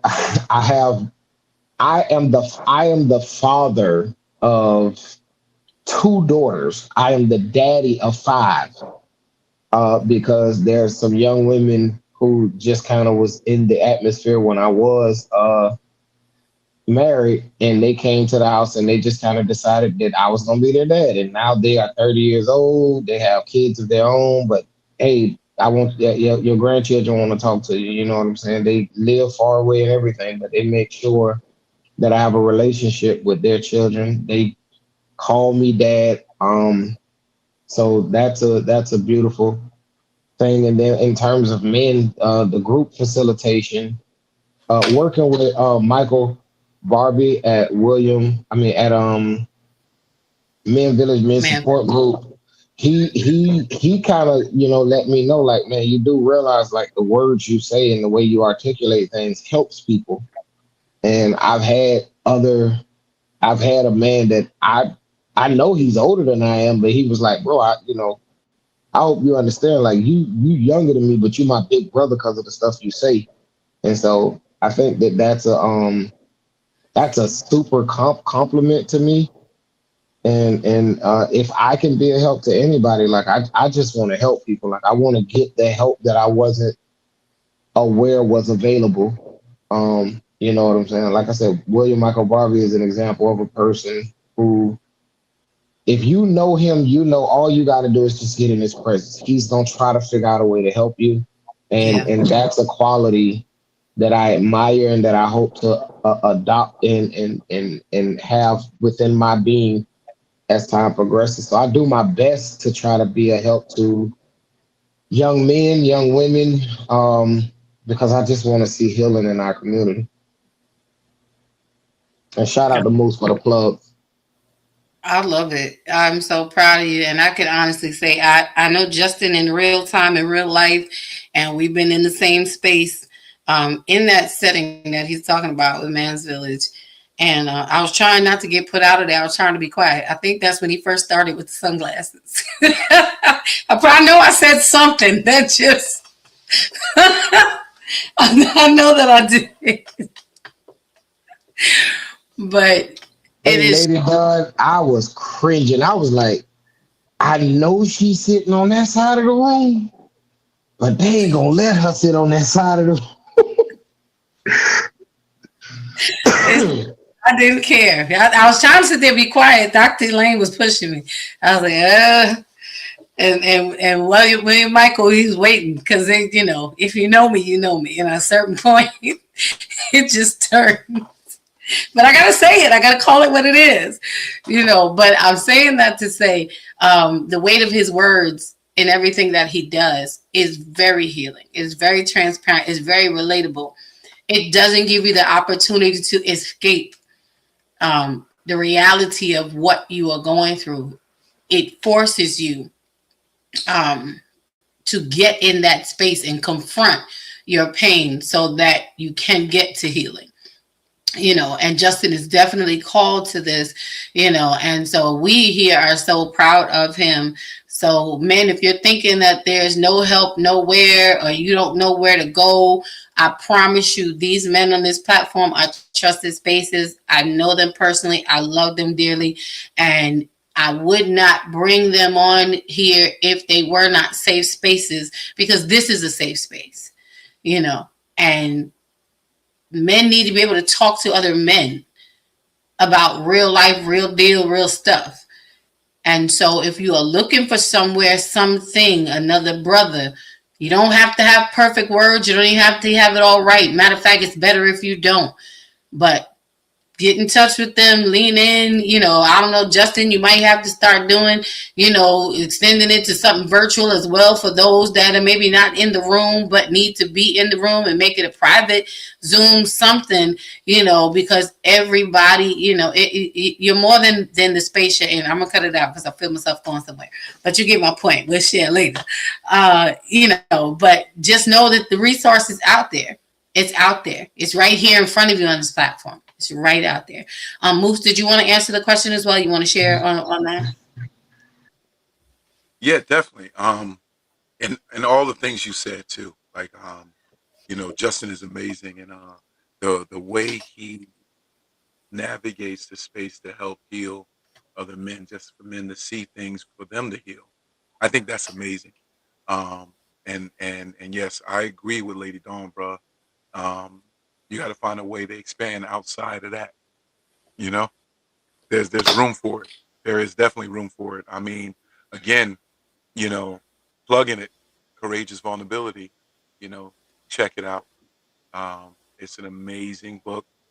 It gives you, I think, Yeah. a lot of men, if they read it, they'll be able to relate in different aspects, because the way you read something, it translates to you the way your experiences create your mind to see and perceive things. So multiple men can get multiple different things from it, and I love it. Um, uh, for me personally, like I told you, everyone that comes into my space, I give them what I got. Um, I learned that from my oldest brother. My oldest brother, I love him because he was there when we had no father, and my oldest brother gave to us what he learned as he was learning it. So I've always taken that opportunity to give to any young children that come into my life. From my children to their friends to kids I've mentored growing up, right? One of the things I've learned is that I also learned from other brothers as I grew. So I heard you mention something about where could a 40-year-old or 40-plus-year-old man go? And there's nothing wrong with brotherhood and learning. There's this phrase that we get from the scriptures, iron sharpens iron, right? We know Mhm. that, right? And that's what brothers do, right? So there's a space from men that you get where men help you to sharpen you, to teach you things that you don't know. And something I love that Justin spoke on about is, and I want to say for any older male that's listening, be willing to listen to the younger male. Some of them will lead you in right paths, right? And it's okay if you didn't learn it and you didn't know it. Just be open to understanding, like, okay, this is something new to learn, right? I mean, I'm taught all the time. My brother-in-law is younger than me, but oh my God, the wisdom that comes from him, the things that I get to learn. I mean, most of us, he's big into finance, and a lot of us growing up weren't taught financial literacy. You know, so for me, that may not be an area where I'm really strong suit at, but he brings the knowledge and education in that area. And we got to be willing to listen to those that may be younger than us. That, and we got to throw pride to the side. But yes, I believe in the concept of each one reach one, each one teach one. That is my thought process. That's my philosophy. I believe that. I truly do. All it takes is one. And if that Mhm. person who learned something, got something, share that with just one other person. I mean, you can see the daisy chain effect and how it would impact us collectively. So that's a big thing for me. Um, so yeah, I love it. I want us all to be able to share. And I think when you become a gatekeeper of knowledge of things that could really help people, help the community, help families, um, to me, that's something wrong with you, in my opinion. We But thank you. received that. Thank you, Moose, for that. And I do just want to tag on and say, Justin is I amazing. can't hear you, Lady Dawn. I don't know if it's just me. Can you guys hear me? Can you hear me? Oh, no. You can? Okay. Um, Community is very important, and that village, like Theo was asking about earlier, is very important. Fathering is not easy, and we're not taking anything away from the women and all of that. This is not that kind of moment. But it is important. We have to be able to shine the light on those who need it without feeling that because we're not talking about the other parties that they left out. No, this is about the men, because men do not get the support and the acknowledgement that they need when they are doing these great and amazing things, like showing up, being present as fathers. And it's never, absolute, but we want to make sure that we are supporting those who are fathers as best as we can, who are showing up and are present in the lives of their children, because it makes a world of difference. And understanding that even, we all have deficits. We all do. No one person has it all. But thank God for these men who are standing up and who are very present in the lives of their children. And so, again, if you're looking for mentors, if you're looking for a brotherhood, if you're looking for a brother, period, you got Coach AJW, you got Big Clay, you got Moose B Strength. These are men who are professionals in their own right and in their own spaces. They are part of healing communities. This is who they are. It's not just what they do, it's who they are. And so men need to be able to to connect with other men. It's not always about connecting, women. Men need to be able to talk to men. So I appreciate you guys coming and sharing tonight. We're not done yet. Welcome in, Teletosh. And listen, this is another amazing, dynamic woman. Y'all need to, for real. She don't even know how much, I think she's going to be my Shiro, because I admire her and what she does so much. Welcome in, Teletosh. I'm so glad you are here. She says, hey, family.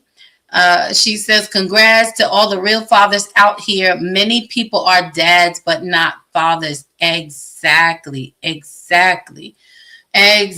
Just like many women, are moms, or mothers, but not moms, or moms are not mothers. We're one by the fact that we birthed a child, but we become another by the way that we raise them, And so, yes, I agree.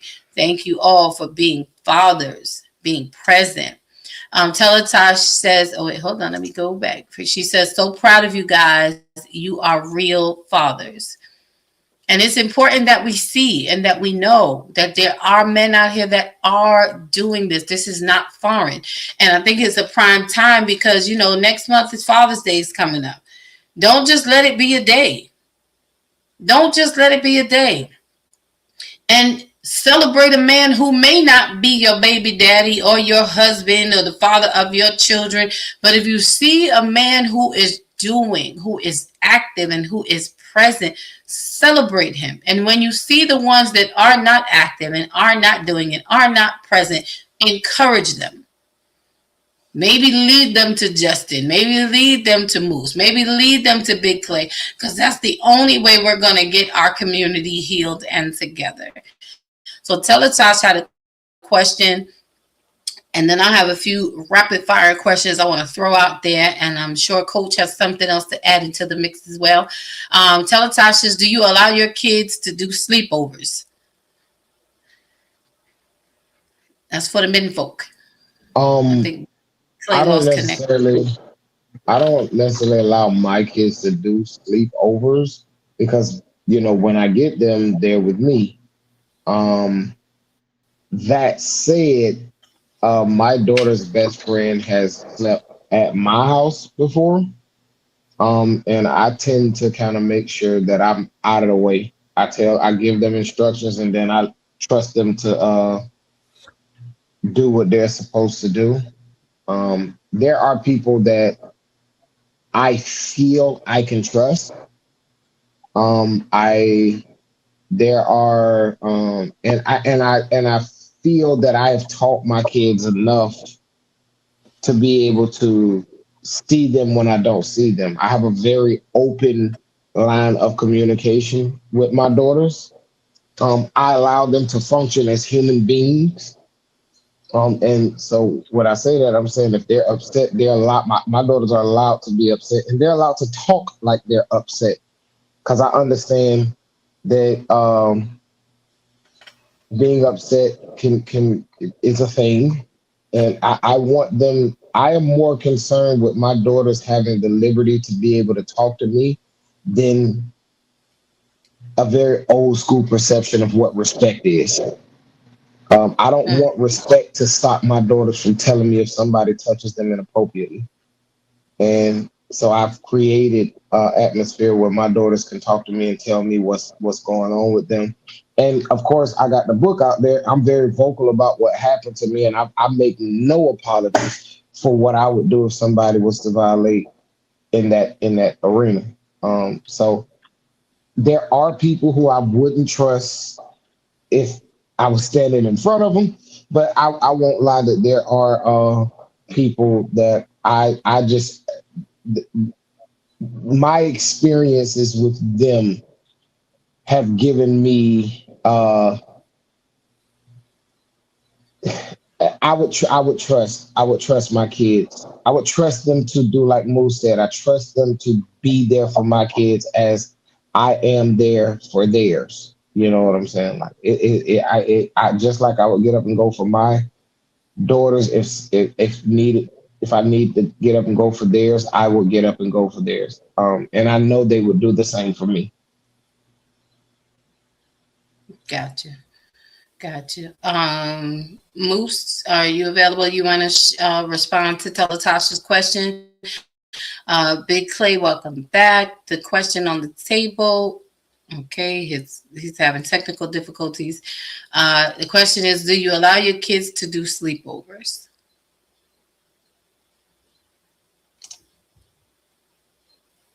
And Moose might be fathering right now. So it's on you, Justin. Hold on. Let's see if we can get Big Clay back. Can you hear me? Can you hear me? Can you hear me? We can hear you now. Yes, sir. Yes, sir. I Welcome back. I would if they had some friends, but they got friends in school. But like I said, I'm not around family or any friends that I can trust. So that would be a no Okay. So you got to protect your babies at all costs. at all costs. And their And you safety comes and first. you, and you know I'm from the Bronx, so I don't play those games with my kids. That's right. BX in the building. That's right. That's what we do. So this has been a great conversation. I do have a few more questions that I kind of want to do rapid fire, kind of throw them out there to you guys, and really hope that this has given us a lot to think about, that we are really leaning in and listening. And again, men, folk, if you need help, support, brotherhood, a listening ear, please do not be shy. Do not wait. Reach out to Justin. He's a certified life coach. Reach out to Big Clay. He is certified. He is an elder. He is counselor, therapist, mentor, all the things you can talk to him about. Reach out to Moose Be Strength. Moose is, I'm going to speak it into the atmosphere, upcoming certified life coach, because he has too much in him not to get what he needs to put that behind his name, official tissue, already walking in these things. These are amazing men who are doing it in our faces in real time and are telling us, what it is. And they're showing you that it is possible. Both of us, men and women, they're showing us that it is possible. I don't know what's happening with Big Clay's technology, but it is technology. Coach Theo, do you you want to add anything before I get into these few little questions that I have to throw out there to them? No, I'm just like, amazed and proud to know you guys. Glad that, God always puts people into your lives that, are supposed to be there. And I'm glad to count you guys as a part of my village and, to be able to call you brothers. I'm so proud of just the work you're doing to heal, and just, all that you're doing to give back to those as well. So, just keep doing what you're doing and keep being who you are, because you guys are amazing, and I love you. We love you more. All right. So while Big Clay is trying to get his technology to technology, I'm just going to throw these questions out here. Okay. I think he's back. All right. I'm going to throw these questions out here, kind of like a little rapid fire Q&A. Just a few little points, because y'all know how I say, I got questions. So my first question is for the men, and these are questions that are going to be helpful. Other men need to hear, other women need to listen. Number one, does presence require perfection? No, ma'am. With Clay, Moose? Say it again. It's okay. The question is, does presence require perfection? Does your presence require for you to show up perfect in your kids' lives?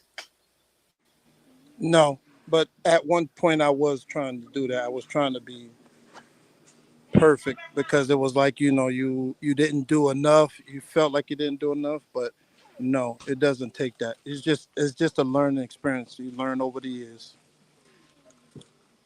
So I guess it's more important to be present than to be perfect. Is that fair to say? Most definitely. All right, man. I hope y'all are hearing this. No excuses in not showing up or not showing. Well, yeah, not showing up, period. All right. Number two, can you be what you did not have? Can you be to your kids what you did not have? You be the father to your children that you did not have. Absolutely. Because the bar is low. You can be that and more, but the bar is presence. So just showing up, you've already broke generational curses. Showing up and actually having a conversation and developing relationship, you've stepped up even more. Showing up and developing relationship and being present and growing as a father, you've done even more. And if we can humble ourselves enough to be able to acknowledge those men that we do see as fathers, and have the conversation and observe and pay attention and try to do the things that you see them do, just because you're emulating does not mean you're faking. You don't know what you don't know, but if you have an example, then follow the example to the best of your ability. So absolutely, you can be what you didn't have, because you can become what you are not. Come on, sir. That's t-shirt worthy. That is t-shirt worthy. You know me. I'm always about that mirror and the echo. It doesn't have to mirror it. It just has to echo. It just has to echo. You can't give, according to Coach Justin, he said so. Big Clay, I hope you're back. The question, I don't know if you heard it, was, can you be what you did not have? Can you be the father that you did not have? I am the father that I did not have. I'm most definitely the father that I did not have. I'm present in my kids' life and every last one of my kids' life. And I make sure that they have when they say they don't have. If they call me, even as the adult kids, they say, "Oh, I don't have. I'm still giving," but I had to stop that. But I was there. Yeah, I think just being present and just making sure your kids do have until they're able to do for themselves. Okay, listen, y'all heard it here. Okay, so again, it's important to hear this, because some of us use as excuse that I didn't have it, so I don't know how to do it, I don't know how to give it. Go ahead, Justin. I see. Now, I just want to say this to Brother Clay, because I like the way he came in with that. Say it with your chest, big bro. Oh, Clay came and said, I am. What? Man, y'all better listen. I'm gonna be quiet. Don't be trying to take my number one cheerleader spot. Then don't be trying to do that. Can you hear me? Yes, we can hear you. Okay. No, you did. He said that. He did. He said it with his chest and his back. Yeah. And part of his back too. I ain't Yeah. mad at it. I was one of those. I was one of, everybody say, a lot of us men, oh, our fathers wasn't in our lives. I saw my father every 5 years until I was 18, right? But when I was 6 or 7, he made me carry car batteries with acid leaking out. So it was left me in a car that was overheated. So I said, as I got older, I was like, I would never, ever treat my kids like that. If you're gonna show me how to change a battery, then that's what you should be doing. Show me how to change a battery, not having me carry a battery that can actually harm me. Mhm. And I said that's something I would never ever do to my kids. I teach them my trade. I teach them plumbing, I teach them electrical, and I teach them carpentry. So that's what we should be doing, not showing like, oh, you could pick that up. You got to be a man sometime. No, but this ain't the time. How about that? This ain't the time. So I am that father. How about it? I'm that father that's not going to let my kids down at any point. Amen to that. Amen to that. And again, and the point of the question, for those of us who are listening, is so that we can cancel out and dispel this myth that, well, I didn't have a father and I didn't have a mother and I didn't have this and I didn't have that. And so we use that as an excuse for us not to become more than, and just to continue to sit in our wound. So thank you for that. Moose is back. Let me just read this comment real quick before yield to Moose. Denisha says all of their responses need to go in a t-shirt. Listen, what? We gonna have the men's lounge t-shirts real soon. We're gonna get that going. I'll reach out to Juggling and Antoine and make it happen. For real. Moose, do you want to share the question that I put on the table? I don't know if you heard it. Was, can you be what you didn't have? Can you be the father that you didn't have? Is it possible for men to be what they didn't have? We're all. If you're a father and you're doing what your father never did, you're already doing what you didn't have. Number one, just by being a father when you didn't have a father, you're already in the Salute. game doing what you didn't have. You're Salute. already legs up. I talked to a brother because I used to have this mindset, and a brother of mine was like, I don't want to be a father because I'm afraid that I'm gonna be like my father. And I was like, the fact that you already worried about not being like your father, that's a great start. That means you know what not to do and to Mm-hmm. work on that. It doesn't mean that you won't do those things because some of us, by nature, we do what we've seen in our environment. But you can work on that every day. And that's something your father chose not to do. So, yes, we can be what our fathers were not. I love it. I love it.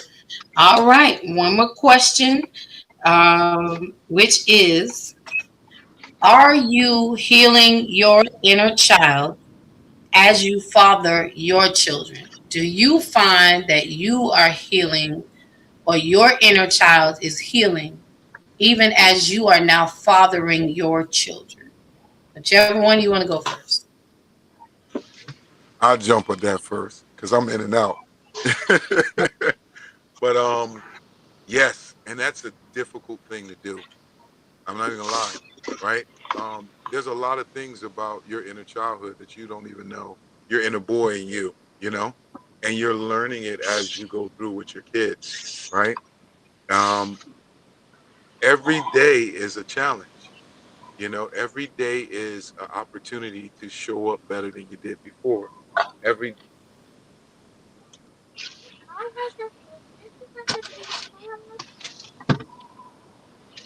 the TV. That's your sister. Go ahead. Un- Until we're done. Yeah. Okay. So this inner child in me is learning constantly, right? One of the biggest things I heard it said, like, give your inner child what you, uh, I mean, even your children, what you lack, right? So I'm sorry, is that me? The noise. No, Okay. you good. Go Okay. ahead. Okay. So yeah. So it's tough. It is extremely tough. I've been learning to love me, right? Because I realized at 45 that I didn't love me. So that's the hardest part. And do you know, trying to love yourself also at times you feel it makes you feel guilty a little bit because it almost feels selfish, you know. So Mhm. yeah, I'm doing it. I'm doing the work. It ain't easy though. And as I always say, right, healing ain't for the weak. Healing ain't for the weak. It sure ain't. It sure ain't. But that's me. I love it. I love it. Um, yeah, just so I can make sure. Could you repeat the question? Yeah, sure. The question is, are you healing your child as you father your children? Is your inner child being healed through your process of fathering or fatherhood? Yes, yes. My children. Me telling my children to have an open conversation with me made me go back and open that space for my biological father to have a conversation with me. Um, and again, I that was one of the.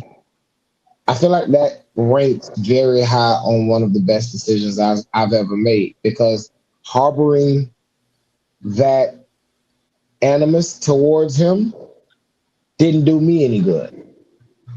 Um, and it was a in a men's village men's support group session where we had a sit and everybody had the opportunity to pour what was in them on the sit in.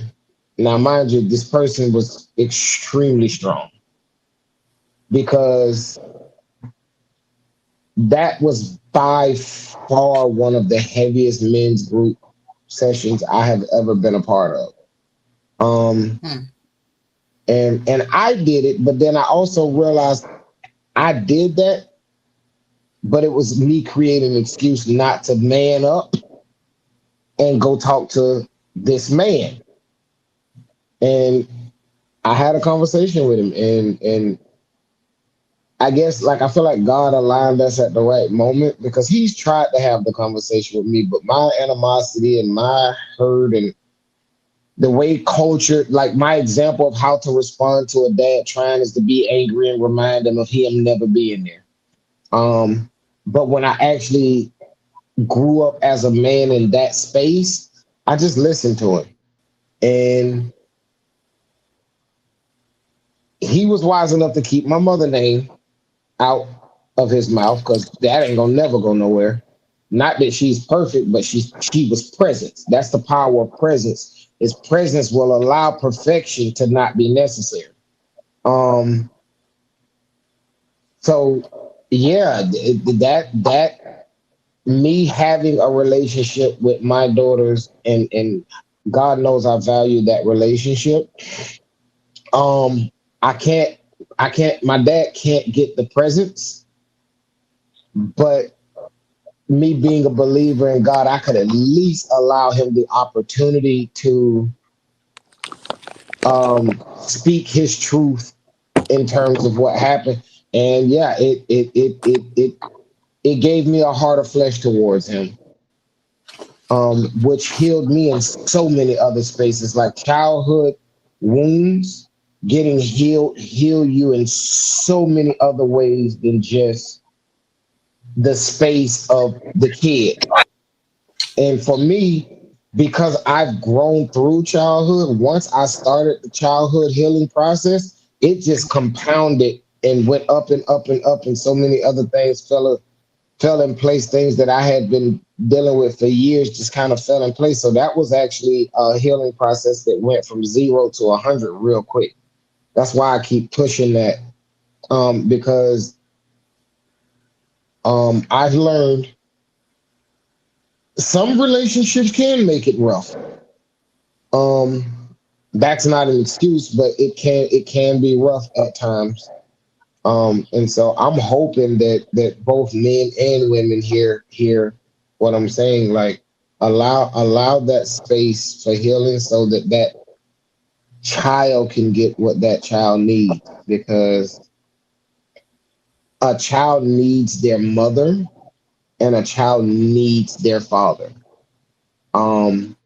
They need the village. They need, you can be a present father and your child will still need another man who don't have your blind spots to be a help, or another woman who don't have that blind spot to be a help. And if we are all actually having communication and being a village, then I would have zero issues with my daughters saying, I would like to talk to Auntie Lady Donna. I would like to talk to Auntie Theo. All right, call them. I wouldn't have an issue with that. And so that's the benefit of healing that inner child. And me being the type of father that I am, but not wanting to do it from that space of hurt and anger. Like, every time I think about him, I'm a better than him. I'm not trying to be better than anybody. I want to be the best me that I can be. And my kids afford me that opportunity. And so I felt like, you know what, God, I'm going to try to afford him that opportunity.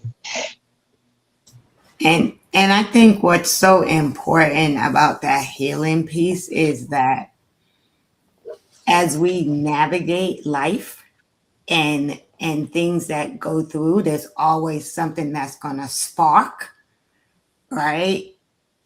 That inner boy or girl in you that is going to make you draw on, okay, I'm healing through this, right? And you have to remind yourself, right? Because there are times when, I believe, there are some things that might come up with my mom that I have to remember that, yo, wait a minute, you got past this, right? You're not gonna go back to that space, right? And learn how to navigate that. And that is why healing is so important, as we journey through this. And it's so important. I don't know if Moose said it or if Justin said it, but it's so important when it comes to breaking those generational curses, because we cannot break generational curses if we don't heal from the stuff that, that we've been through. And also, we also, and this is not to offend anybody that's listening, we also have to learn to stop being victims, right? Like taking in that, I want to stay in this victim mentality, because that hinders the healing journey, right? When you embrace the fact that, you always want to pull into this victim mode. No, it happened to you, but it didn't make you, right? And you're able to get past it. So I think that's so important, Justin, when you talk about just the importance of how that healing impacts, right? That journey of dealing with that little person that stills inside of you, that manifests whenever it wants to, or comes up whenever it wants to. It sure don't wait for an invitation. It busts in the room.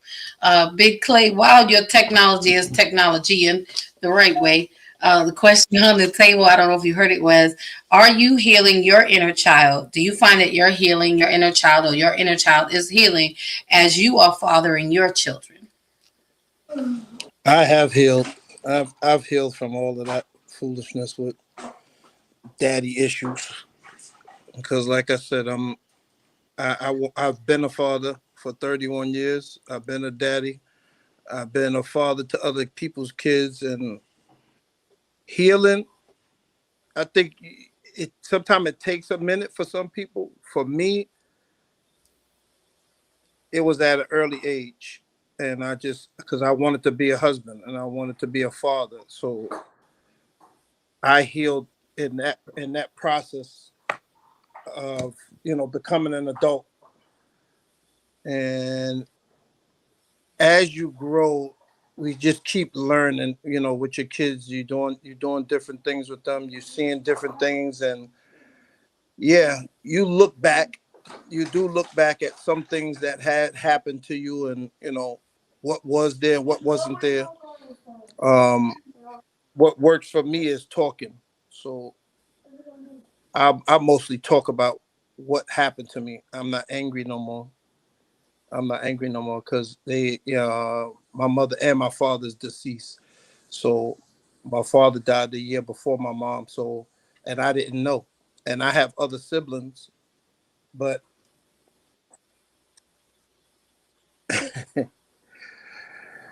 you heal if you want to heal. I believe it's a choice to heal. Some people want to dwell on it. I didn't dwell. I did what I did. I said what I said, and I moved on. And something Moose had said earlier, he wanted to blame my mother and my sister for his absence. You can't because you knew where I was. Every second of the day, you knew where I was for 18 years in the same apartment. So I've healed when I probably was like about 16, because it was no more use of just going, oh, I can't wait till my daddy get here. Oh, I can't wait till my dad get here. No, it was a done deal because my mother took care of me. My mom, the love that I got from my mom was way more than enough. So yes. All right, well, thank you for that. It's nothing else that you can say after what these amazing men have shared on tonight. I always say, the motto of the Men's Lounge is something happens when men speak. And our hope and prayer is that a lot will happen in your life from today forward, now that these men have spoken. That it will enlighten and encourage both men and women. That, ladies, we will have leaned in and heard and seen that active and present fathers is possible and real. Again, these men are daddying right now still and doing double duty in this mentoring space right now, so that you know that it is possible and that we don't have to accept excuses. Men, I would say to you, take the example of these men and know that you don't have to limit yourself. You don't have to fall into the category of the norm of absence of men in the lives of your children. Be present by choice, not by force. Don't let, and one of the questions that I wanted to bring up, and I think we're going to have to save this question for June, because this is going to be a whole conversation by itself, is talking about, as Justin brought up early on, does the relationship, or how does the relationship with the mother of your children affect you being a parent, affect you being a father? Because there are a lot of women who use the children as pawns, and I'm just calling it what it is, so don't be mad at me, or you can, I don't mind, don't matter. But y'all already know. It's the truth. A lot of women use the children as pawns. Ladies, just because the man no longer wants to be in a relationship with you does not mean that he doesn't deserve a relationship with his children. Go sit down and heal somewhere. Let that man be a Here we go, Justin. Okay, he put his glasses on. I did it. And Moose's head is cocked to the side. I can't see Clay. Theo refused to look up. But I'm just saying, look, y'all, you know me. I say what it is, right? I call it what it is. We have to stop. And Justin got the hat on. We have to stop Just because he may not be the man that you need in your life all of a sudden for whatever reasons, doesn't mean that he cannot be a great father to his children. It's different roles. So we got to stop blocking those relationships. We have to stop blocking. I was gonna say I was Yeah. thinking it, but I didn't say it. So, but I always know you're gonna just follow Well, I through. specialize in saying what people think but don't want to say. What you want to say, Moo? Hey, listen, I want to throw an opposite out there. I want to say something to the men because And look who showed up on the screens. what's up, brother? Men do it too. Men do it too. Some men will use their children against a woman. All right. My father was one of them. He tried to use whether or not he was going to be in my life to get back with my mom so he could bring some more of that toxic crap over to her. And my mom wasn't having it. But so he chose not to be in my life. He used me as a pawn to try to get back with my mother. So, you know, men do that too. So my message is to the men who out there, if you're gonna be a deadbeat dad, don't use your kids to do it. If you're gonna be deadbeat, go out there and just be deadbeat. Don't try and pawn your way back into that woman's life, trying to use them kids. Don't leverage them kids. You know, I know women do it, don't get me wrong, and we're more accustomed to it. But me being a child of a man who actually did it, I wanted to spotlight that too. I know there's some men out there that do that. So, hey, listen, I just want to call it for what it is. You know what I'm saying? And yes, I know women definitely do it. Ain't nothing but a gangster party. My bad. I'm Michael. My bad. It's okay. It's after 8:30. You already know. Y'all know at 8:30 it goes left. So, you know, we behind schedule. We played nice a long time tonight. I'm just saying, well, thank you, Moose, for saying it for the men. I'm just saying it for the men. Like, listen, let's get it together. Cut it out. Let's stop it.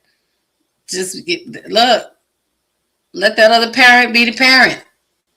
Let's stop using our kids. That's not what, and that I think is what makes either one of you a bad parent at that point, a poor parent.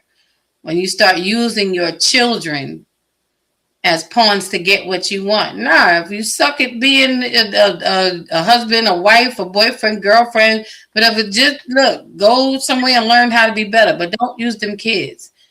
You know, do not. If they don't want you, just let them not want you. Go cry and then go get up and keep it moving. You know, but we have to stop. That cycle has to stop. You know, I'm just saying. I'm not gonna get in trouble no more tonight. I'm not. I promise you. I'm laughing at the cry, just go cry.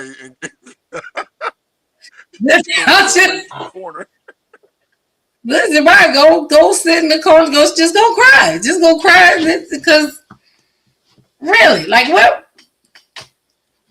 You can't force somebody to want you that don't. Justin he done switch hats now.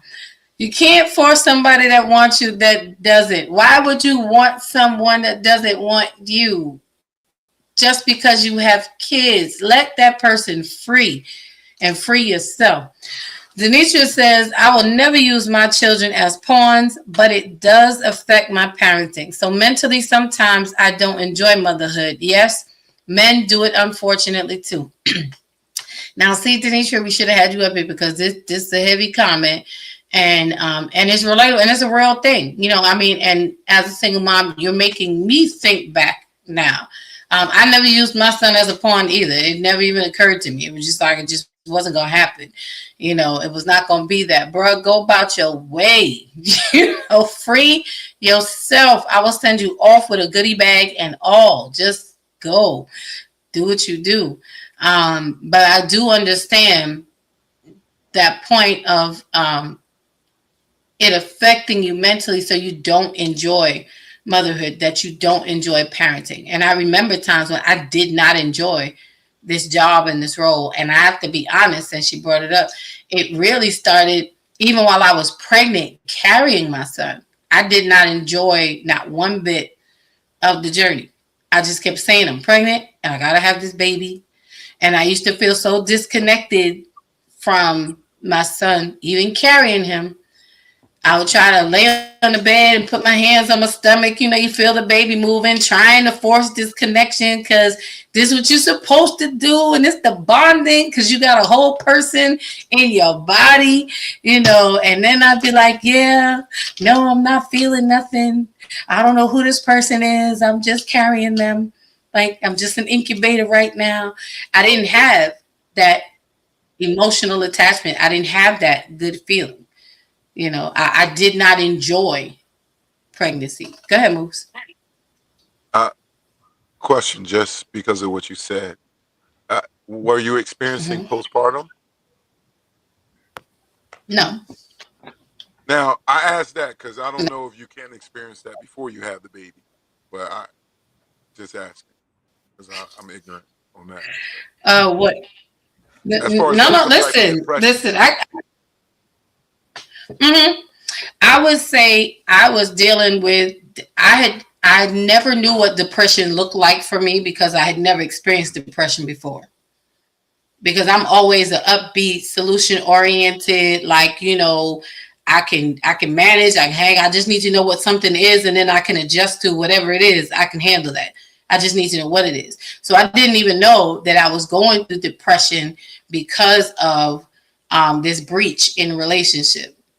So I was not emotionally, and when I am in a certain space, my emotions shut down, turn completely off. I detach, and I'm going through the motions because I know that, like, I can't die here, you know. And if I do not disconnect my emotions would have taken over, and I would have acted and reacted in what some may have thought would have been an erratic way, but I would have been completely justified in my actions because of the experience I was having. And I had too much to lose, so I couldn't allow that. So I literally shut myself down and just existed through the pregnancy to get through it because I was under a lot of stress. So it was once, maybe a year, maybe 10 months to a year after I had my son, that I realized that I had been depressed way before that. And I had become so accustomed to going through the motions that was my norm. That numb was my norm. That's how I survived. It was that fight or flight, you know, kicking in for me. And for that, it was turning off my emotions. Because as long as I felt something, it was going to be pain. And that pain was going to cause me to react. So I hope that makes sense. It does. I mean, the reason why I was asking because, you know, like sometimes that kind of depression, my mind, I linked it to postpartum only because I'm thinking like it's connected to the baby, right? And connected to the pregnancy. And I didn't even thought about what it looks like for a woman to be depressed during pregnancy. Not saying I may not have seen it, right? And experienced it. Not me, but and environmentally. And I think a lot of women probably suffer from things like that and don't know it. You know, a lot of women go through depression, and maybe one day we'll sit and talk about for men that's in that space what we can do if we're recognizing it, what the symptoms are, recognizing that in women. Definitely. They go because I went through it, but because when you function through it or you go into a state of numbness, right? Kind of what happens is when something hits you that you can't get out of is when because I went through kind of a down. I wasn't pregnant, but something happened and then I couldn't surface from it. Like I couldn't function through it like I normally would. And I just went into this mode of just isolation, right? And not really wanting to be around anyone. Thankfully, I had, you know, my core, my God sisters who wouldn't let me be by myself. But yeah, I can't imagine it happening being pregnant because that's a whole nother level of hormonal stuff that's going on, right? So I can't even imagine it happening when you're pregnant. But just being in that space of like, I can't get out of this space that I'm used to being able to function through, right? Is a lot. So I can't even imagine being pregnant going through that. I'm going through it right now. It was It's called postpartum. you having the moment right now? You having a moment? Right here, boy, I tell you. You talking about having with your son? I got twins, 8-year-olds just running around the house. You said you got twins and 8 girls? Leave my babies twins. alone. 8-year-olds. 8-year-old boys. Imagine 8-year-old boys just tumbling around. Oh, listen, I couldn't imagine having more than one Isha right now at this time. One. Yeah, exactly. No, because that one, there he is calling me now. Yes, son. My cousin has twin boys as well. Hers are approaching high school though, but so I know what you feel. I just want y'all to know that I've been trying to do things the right way for almost a year now, and y'all talking about these twins and 8-year-olds. Y'all bless my soul. I'm gonna keep doing what God told me to do. I ain't touching nobody. You heard me? Thank y'all. I'm gonna tell you something about my family. Twins run rampant. Mm-hmm. My dad is a twin. My mother's a twin. My dad's mother's a twin. And twins has never skipped a generation in my dad's family. Y'all just help me. Y'all doing the Lord's work. We'll be looking forward to your twins. I don't know what.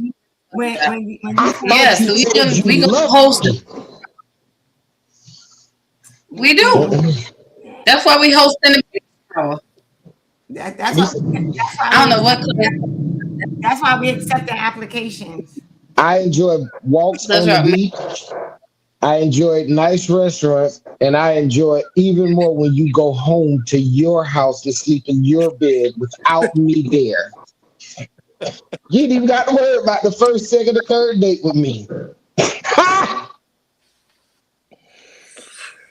Well, we're gonna have a online.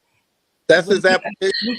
Interview people online to see if they fit, and then we're gonna send y'all out on a date. No, I thought he was off of the list. We gotta have a meeting. He was off. We closed that out. We Oh yeah, because we already accepted the application. Yeah. right. Oh, We already that spot is full. Okay. However, Yeah, hey, listen. y'all can submit your applications for other candidates though. But y'all don't pay no attention to. I don't know what Clay is talking about. My babies are amazing and beautiful 8-year-olds. They are upstanding young men. They're fantastic. Don't be scared, Justin. This is the age when they have. This is the age when they have that energy. So you know. I'm looking for my envelope opener to pop this balloon y'all talking about. You ever see that Energizer Bunny commercial? They got more energy than the Energizer Bunny. Oh my God. Energizer Bunny ain't got nothing on it. They wake up at 6 and go at 12. Woo. Look, I tell them all the time. The two of them are Jalen like together. He got them in separate bodies. I had them both in one body with different personalities. Jay got about 9 people in him. I'm just saying, I don't know who you are this hour. Then he's switching be somebody else in the next 10 minutes. I'm telling you.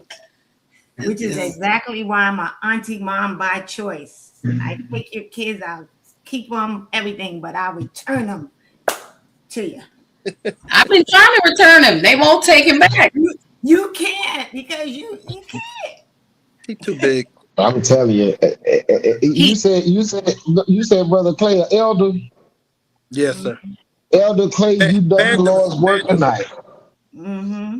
Evangelist Clay, you done the Lord's work tonight. I'm gonna stay not touching nobody. I'm gonna live so God could use me. Glory to God. Justin. I'm laughing, but I ain't. Oh no, Lord have mercy. Say once more. Huh? Said you're gonna stay safe once more and again. I'm gonna stay saved. I'm Geno Jennings level. I ain't touching nothing. Oh, I know. You don't want it. I can't. I'm not gonna even say what I'm thinking. You know, I don't think it's the kids. I think it's my age, me being 58, and then I just really want to sit down and have that peace, like I thought I would be, and then being retired, and then I'm taking them to school, bringing them home, gotta feed them, gotta clean them, and gotta take them somewhere. And I don't mind doing that stuff, but when it's time to just chill out, they don't know how to chill out. But you know what? That peace is coming. I know. That peace is on the way. I know. That piece better hurry up.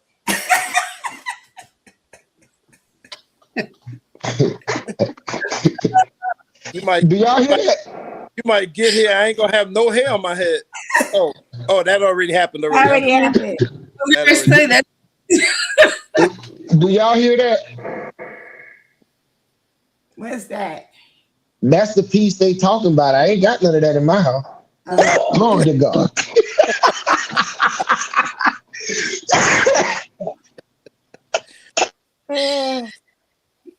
What Justin, Listen.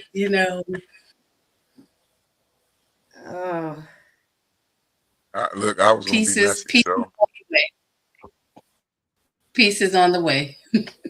Peace is on the way. Well, once my daughters get here, I'm gonna be back in that boat. But right now, I'm good to go.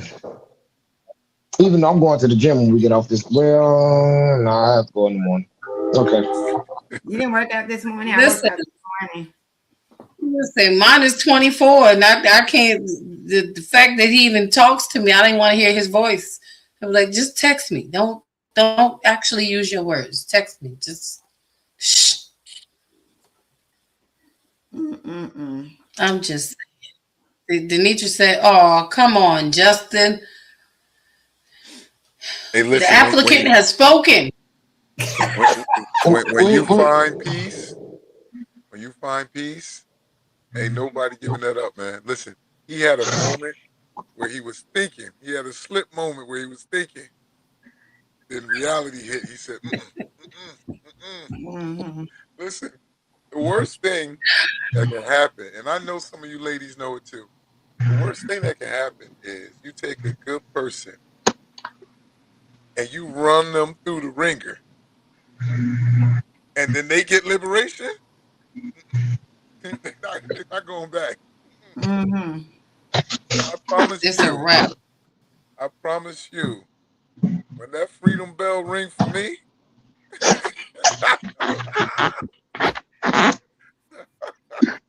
Whoo, Lord. But y'all know that freedom bell doesn't ring, man. They still gonna be you. They still gonna need you in their 20s. No, the 30s. children would need me. The children would need me. They will always have me. Yeah.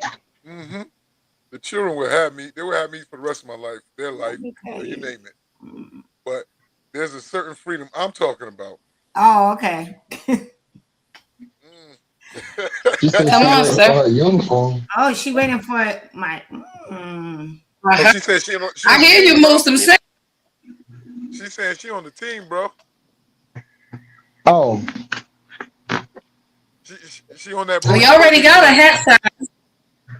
So we already got her hat size, so we good. Okay. All right. Well, she on the Bro You Bugging team. But you don't want no more kids, do you?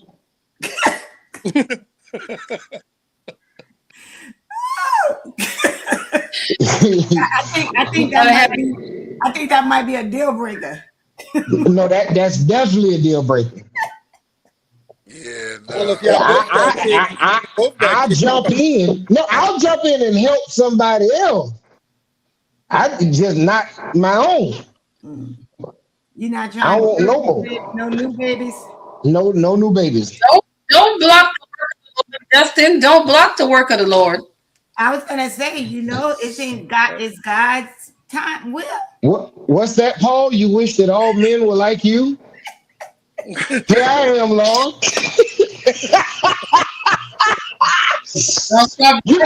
you know, Jerry used the scripture with his division, right? And y'all can't be wishing evil on people now. look, if they say they done, you supposed to be like, you know That, what? that I was support you. Paul's wish. It's just Paul's wish. It wasn't God's word. It's whatever the Lord say. Exactly. Lord said he give me the desires of my heart. Glory to God. Oh, Lord have mercy. The desire Hey, of your heart hey, that you know what? aligns Now with watch this. Watch this. I want y'all to pay attention to something. Moose just spoke, and Lady Dawn say he the voice of God. That is right there. That is right there. Glory. Yes.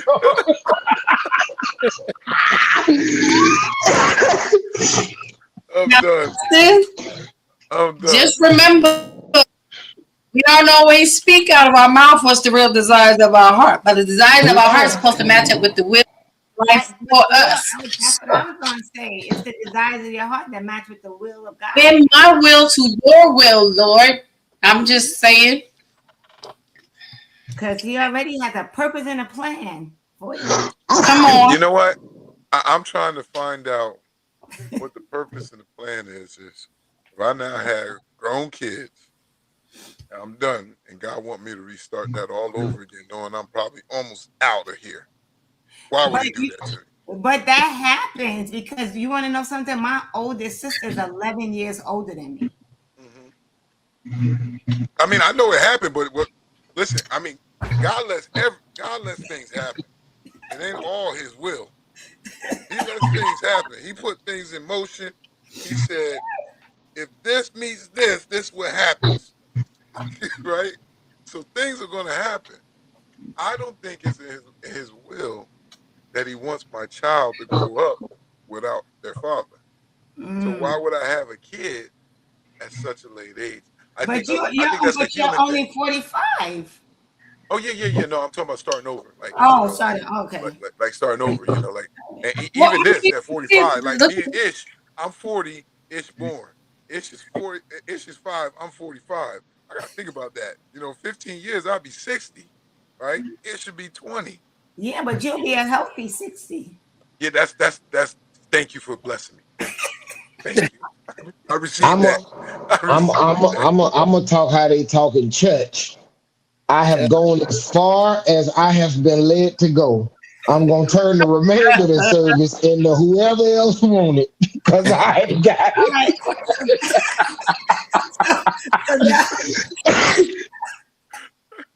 Y'all are out of control. Oh my God. Listen. Now, see, we talk about the y'all. I could say, because, you know, other people have had children for me. So,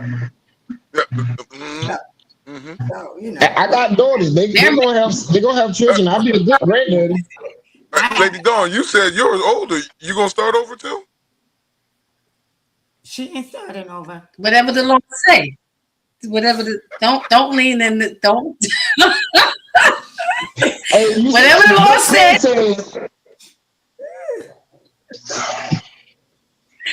Yeah. You said what? You asked Clay. I said, Brother Clay, put his eye in the camera. Hey, she gonna raise them 2 little 8-year-old boys. That's what she gonna do. Good. Hey, listen.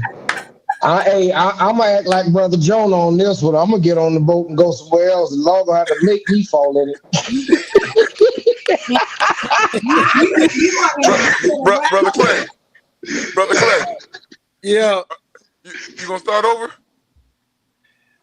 The funny thing is that I want to. Oh no. Because you ain't had enough twins. No, the way that I felt for the longest time is like, for me, a child with the person that you're going to be with for the rest of your life is like a connection, and it keeps that bond between us. Even though a lot of people, you know, they leave their relationship and then they think the kid is going to keep them.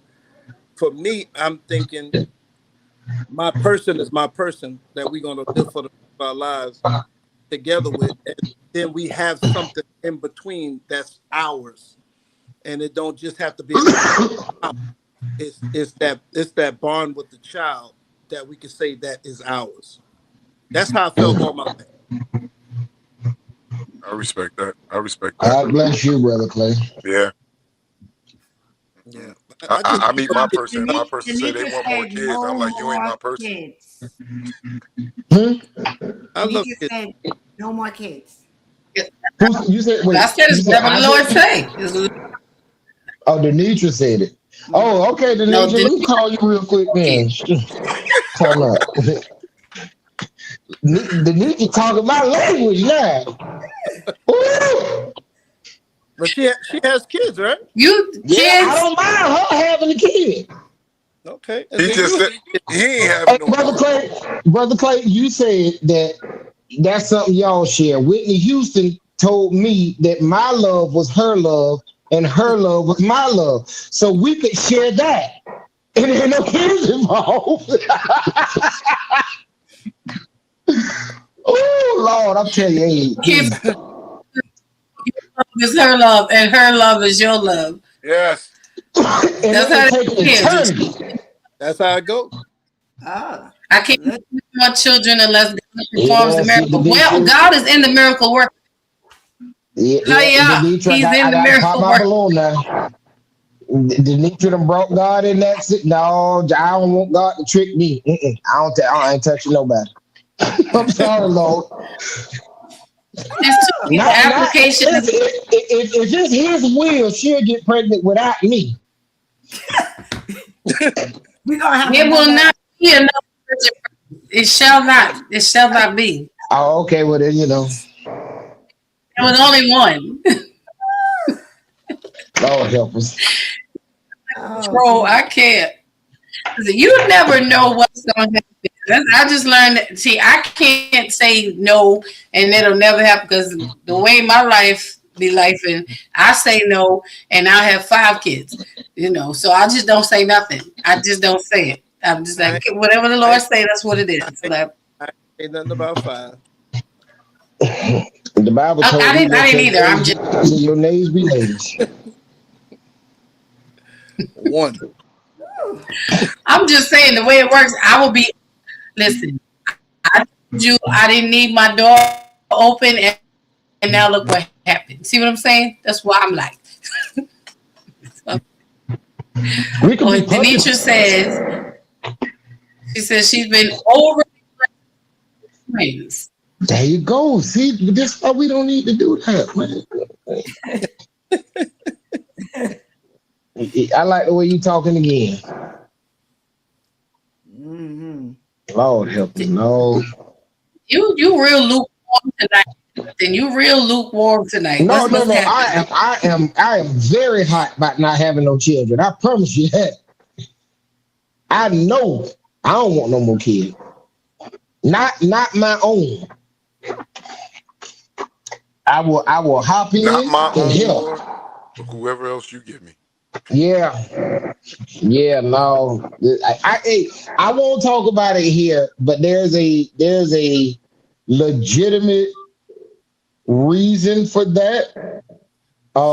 Maybe in the post game I'll explain. So if we ever have this conversation again, y'all will understand. But no, no, that's I can't do it again. I going for It's a hard no for you. Well, I say this much. I don't necessarily mind more children. I just don't want no more of where children come from. Listen. I won't argue with no other women. I got the one I'm dealing with. Yeah, but by kids, cause somebody, if I'm stepping in and say, well, these my kids, say no more. I ain't doing that argument no more. You know what I'm saying? I think the next one will be your last one. So I believe you, man. The next child or a woman? The next woman you have. Oh, I hope so. I hope so. Treat each other that way because of the conversations that y'all been having will probably make y'all life just a blessing. You'll never leave each other. Amen. You'll never have that problem. Your mouth to God's ears. He with his next woman right now. Y'all ain't heard him? How you pronounce her name? Jawayam? Oh yeah, the gym. That's Bay. Oh no, that is nice. That's Bay. Mm-mm. Every time I come to her, she got that Lord. purple bottle on. He was talking about. He was thinking about trying He to. took us on a whole date with him and Bay. Yeah. He took us on a whole date with him and Bay. He was talking nice to her and everything. Oh man. I was like, Lord, Like yesterday, I'm gonna tell you deliver this, him. man, I'm done. Yesterday I went to the gym. I was with Bay, right? This dude come up, he kept hopping in everybody workout. In So he tried to get a piece of Bay too. So I started off at like 135 and Bay let him lift her. But Bay said, no, keep going. I took Bay up to about 230 something. He lifted again. We got up to 315. He ain't want to touch Bay no more. When I put that 425 on there, Bay was like, now if he get me now, I'm going with him. He was like, I don't want nothing to do with it. I put Bay right in the air. So I'm good. Bay stay with me. I'm good with Bay. We gonna talk offline because I want to know if that was like the deadlifting or if that was the. No, that was deadlift. I can't bench press for something. No, that was a deadlift. Now I haven't bench pressed over 400 pounds since I was like 30 years old. I feel so like I think I'm up to 85 with deadlifts. Hey, listen though, you doing better than me. I don't think I'm deadlifting anything. And I'm like 425. I couldn't even imagine. Hey, you need to put me on your workout, Coach Theo. You need to put me on your workout. It's my crazy trainer. Every time I go in there, she up in the weights. That's good. Weights is good for you. Hey, Listen, you never know. Still on the wall? I'm still on the wall. I'm still on the wall, but I'm still in there. Still in there. Big Clay, I gotta get some courage. What you say? I said, what you doing, brother? You in the gym too? You said, do I go to the gym? Yes, sir. I got the gym in my garage. Yes, sir. Nice. That's what I'm talking about. Nice. We got to make sure we all staying healthy in some form of fashion. Physically, mentally, spiritually, emotionally. And make sure the youth coming behind us know that too. Y'all gonna make me go do a 2-mile run after we done with this. Moose, you do push-ups. I hate push-ups, but hey, push-ups, they life. Push-ups and squats. I know you do. Yeah, I do squats forever, but push-ups. I just stay on the wall. I stay on the wall till I get brave enough. Keep on the wall. You got it. You got it. You do exercise. I'm not brave enough yet. What you said, honey? Say it again. Your vibration plate is exercise. Woo! Yes, it is. I got my vibration plate. I got my resistance bands. I got my kettlebell. I got kettlebell, whatever it is. I'm yoga ball. But right, my yoga ball. I'm scared to stand on one of those things because you stand on it, it go like this, right? Man, listen, shake your whole life apart, and then it just stops like abruptly. So it's just like just like a one-night stand. It just leaves. It don't even slow down.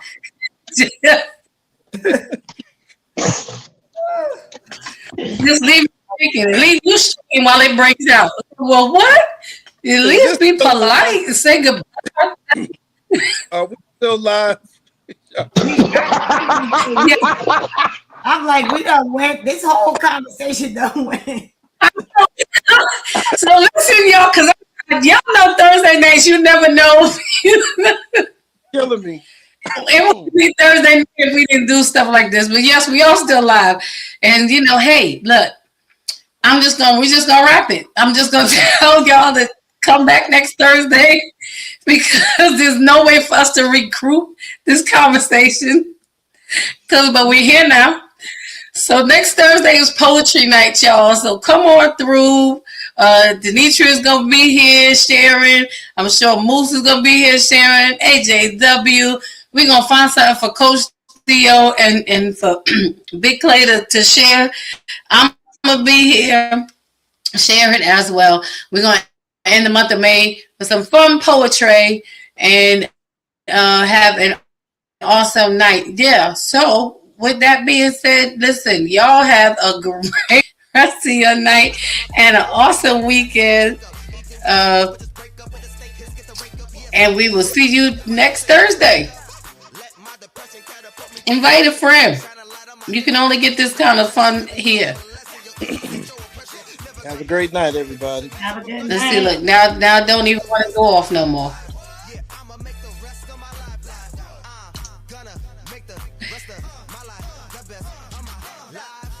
StreamYard really don't want to end the stream.